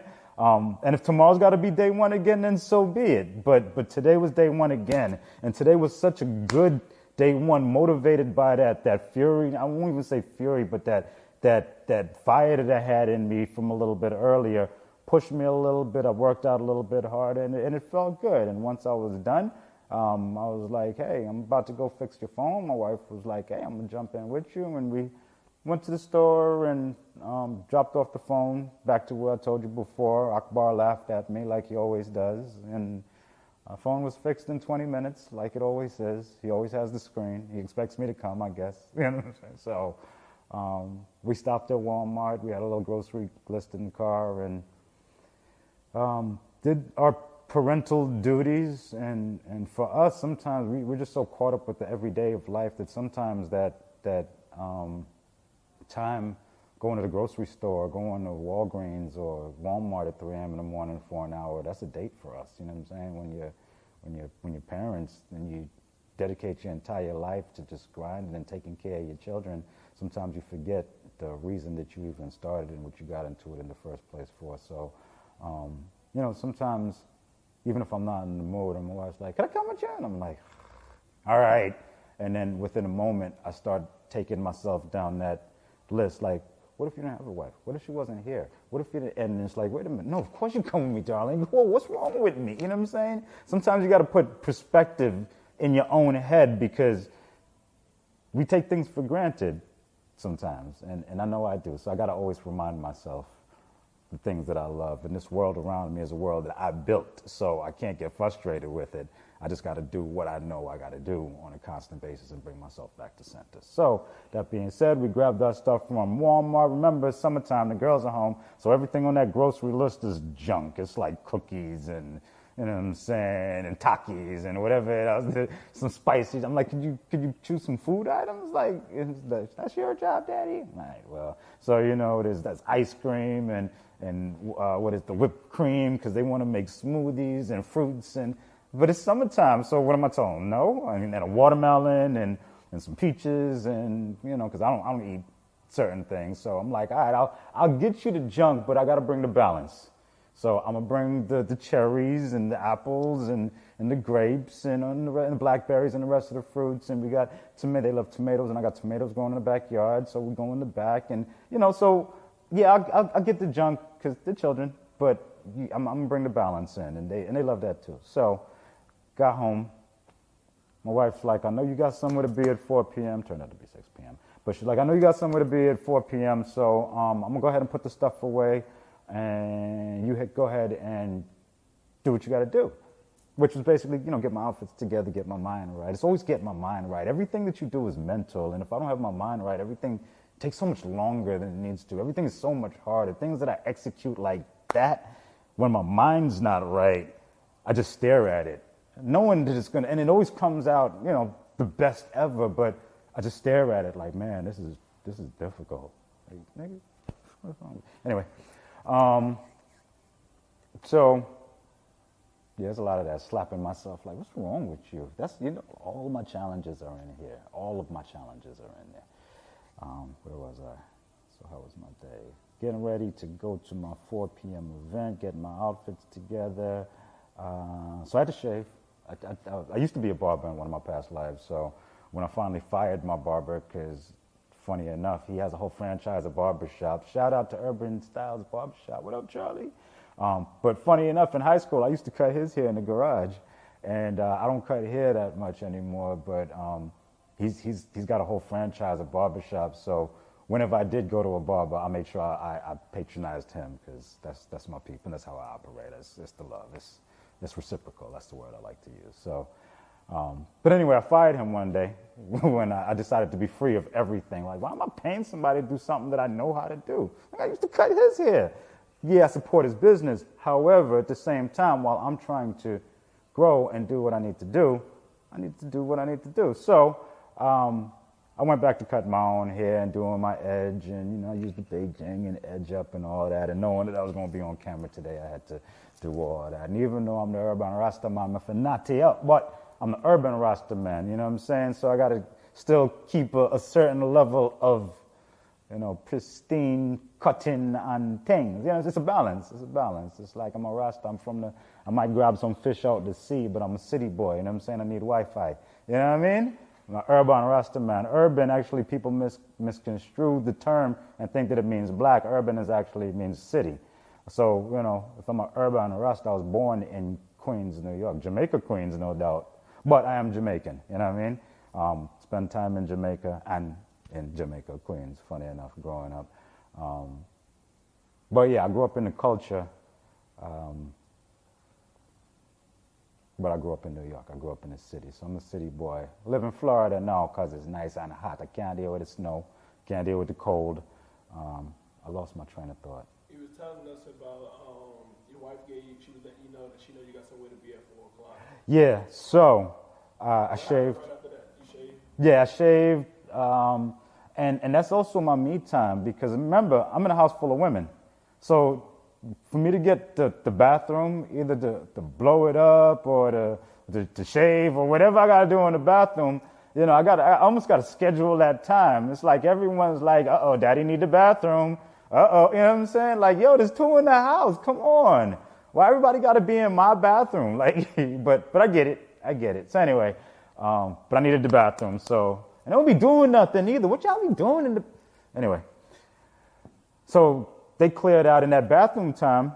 I guess I do know what they be doing. That's my time. You know what I'm saying? That's my time for me to get my mind right. I play my music. I'm edging up. I'm shaving. I'm naked for a few minutes. I'm not naked for a few minutes. I'm sweating. You know what I'm saying? Whatever you do in the bathroom, that's what you do. That's your time. You know what I'm saying? It's like being in here, just a little wider. You know what I mean? And so, yeah, so I took my time, edged up, and then jumped in the shower and washed up, cleaned up, and then started ironing out my clothes to get ready to go to my 4 p.m. And my wife, who likes to iron my clothes, was like, let me do that for you.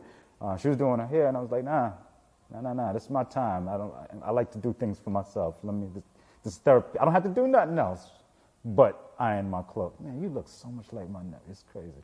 I don't have to iron. I don't have to do anything else. So let me iron the clothes. And I did. Lined up everything that I needed to. And like any time I need to be anywhere else, I try not to rush, but I always end up rushing. And got everything together. Ate something real quick.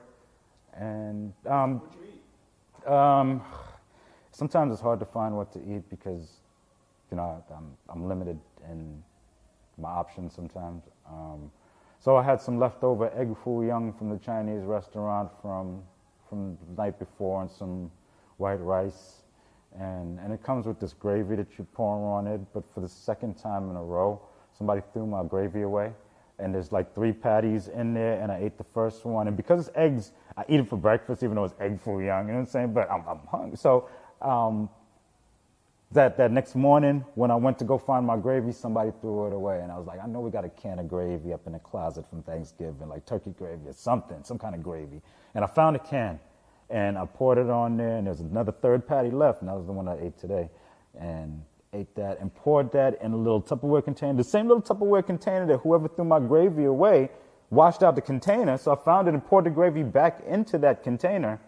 Remember, it's like 8 women in my house. I don't know who, nor is it important enough for me to pinpoint who threw. So I'm learning to just move on. It's not that important. It's just freaking gravy.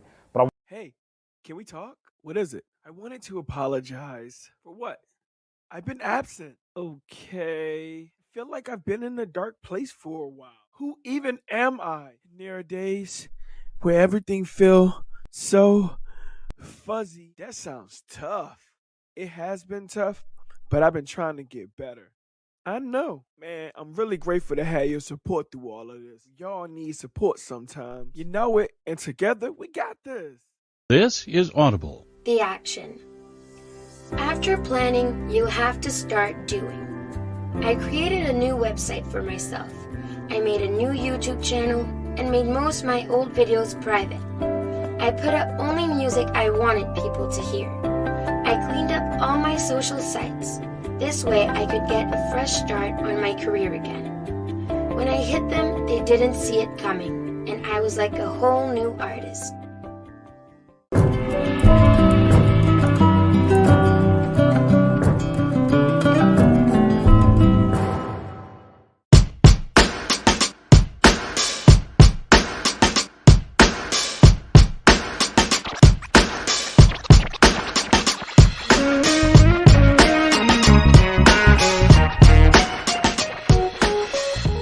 Wanted it in that moment, regardless.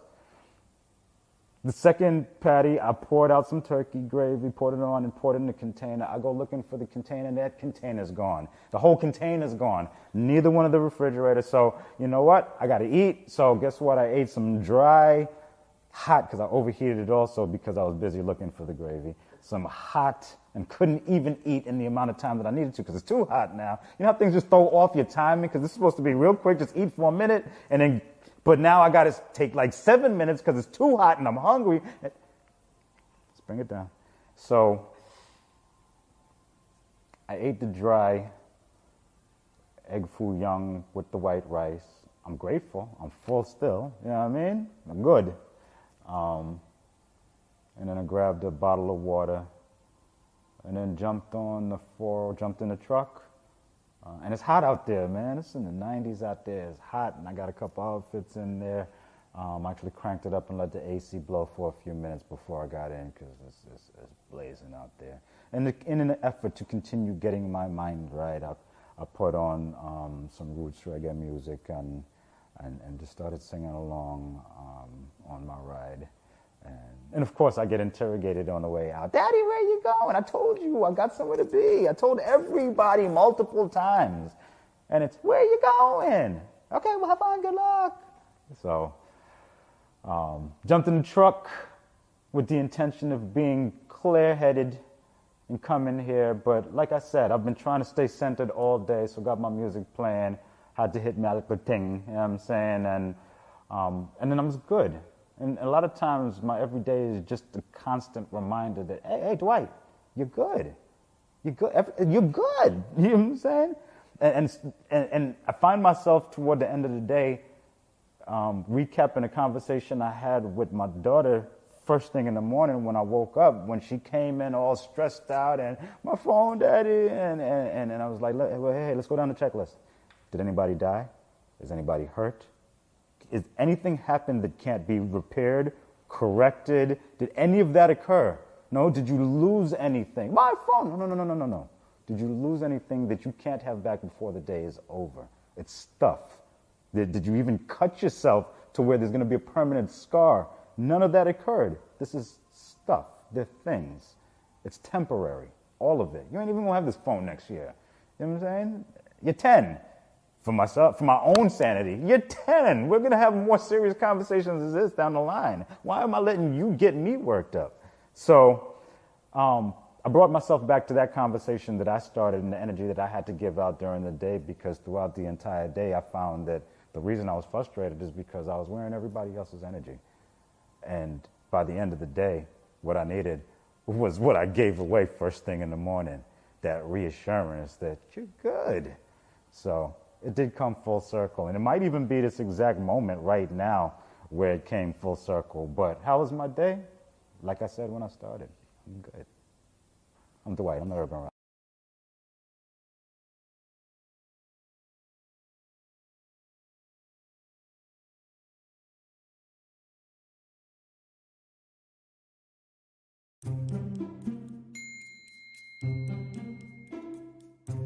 Hey guys, Emmanuel Sims here. I just want to give a big thank you to the Pike County Public Library District, allowing us to read our new book, My Feelings Family by Yasmin Beeks and myself, Emmanuel Sims. We had an amazing time. We got to do the chessboard with Noah, and Noah got to build his own book, which is amazing because that's great exposure, right? And the kids really enjoyed the read. So I just want to say thank you. Absolutely. Me too. And just wanted to say thank you so much. And we also have our feelings bracelets for our mixed emotions, our anger, our impatient, and we also have our pink for the blah. So I just want to say thank you guys for everything, and to make it a great day or not, if no one told you to love you today, know that God loves you and so do I. Drippity, drippity. Anything you want to add, Yaz?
I go by the name Nagaso. You can find me on Instagram at NIGASOUL. Nagaso. And I'm in Baltimore. I'm a Baltimore-based artist. I'm an emotional-based artist. First off, let's clear that up. I'm an emotional-based artist. I'm one of a kind. You're not gonna find too many people like me. And my theme is hearts. I put hearts in all of my pieces, and I use a half a heart as my theme symbol because we all broken in some way. So come follow me at NIGASOUL at Nagaso.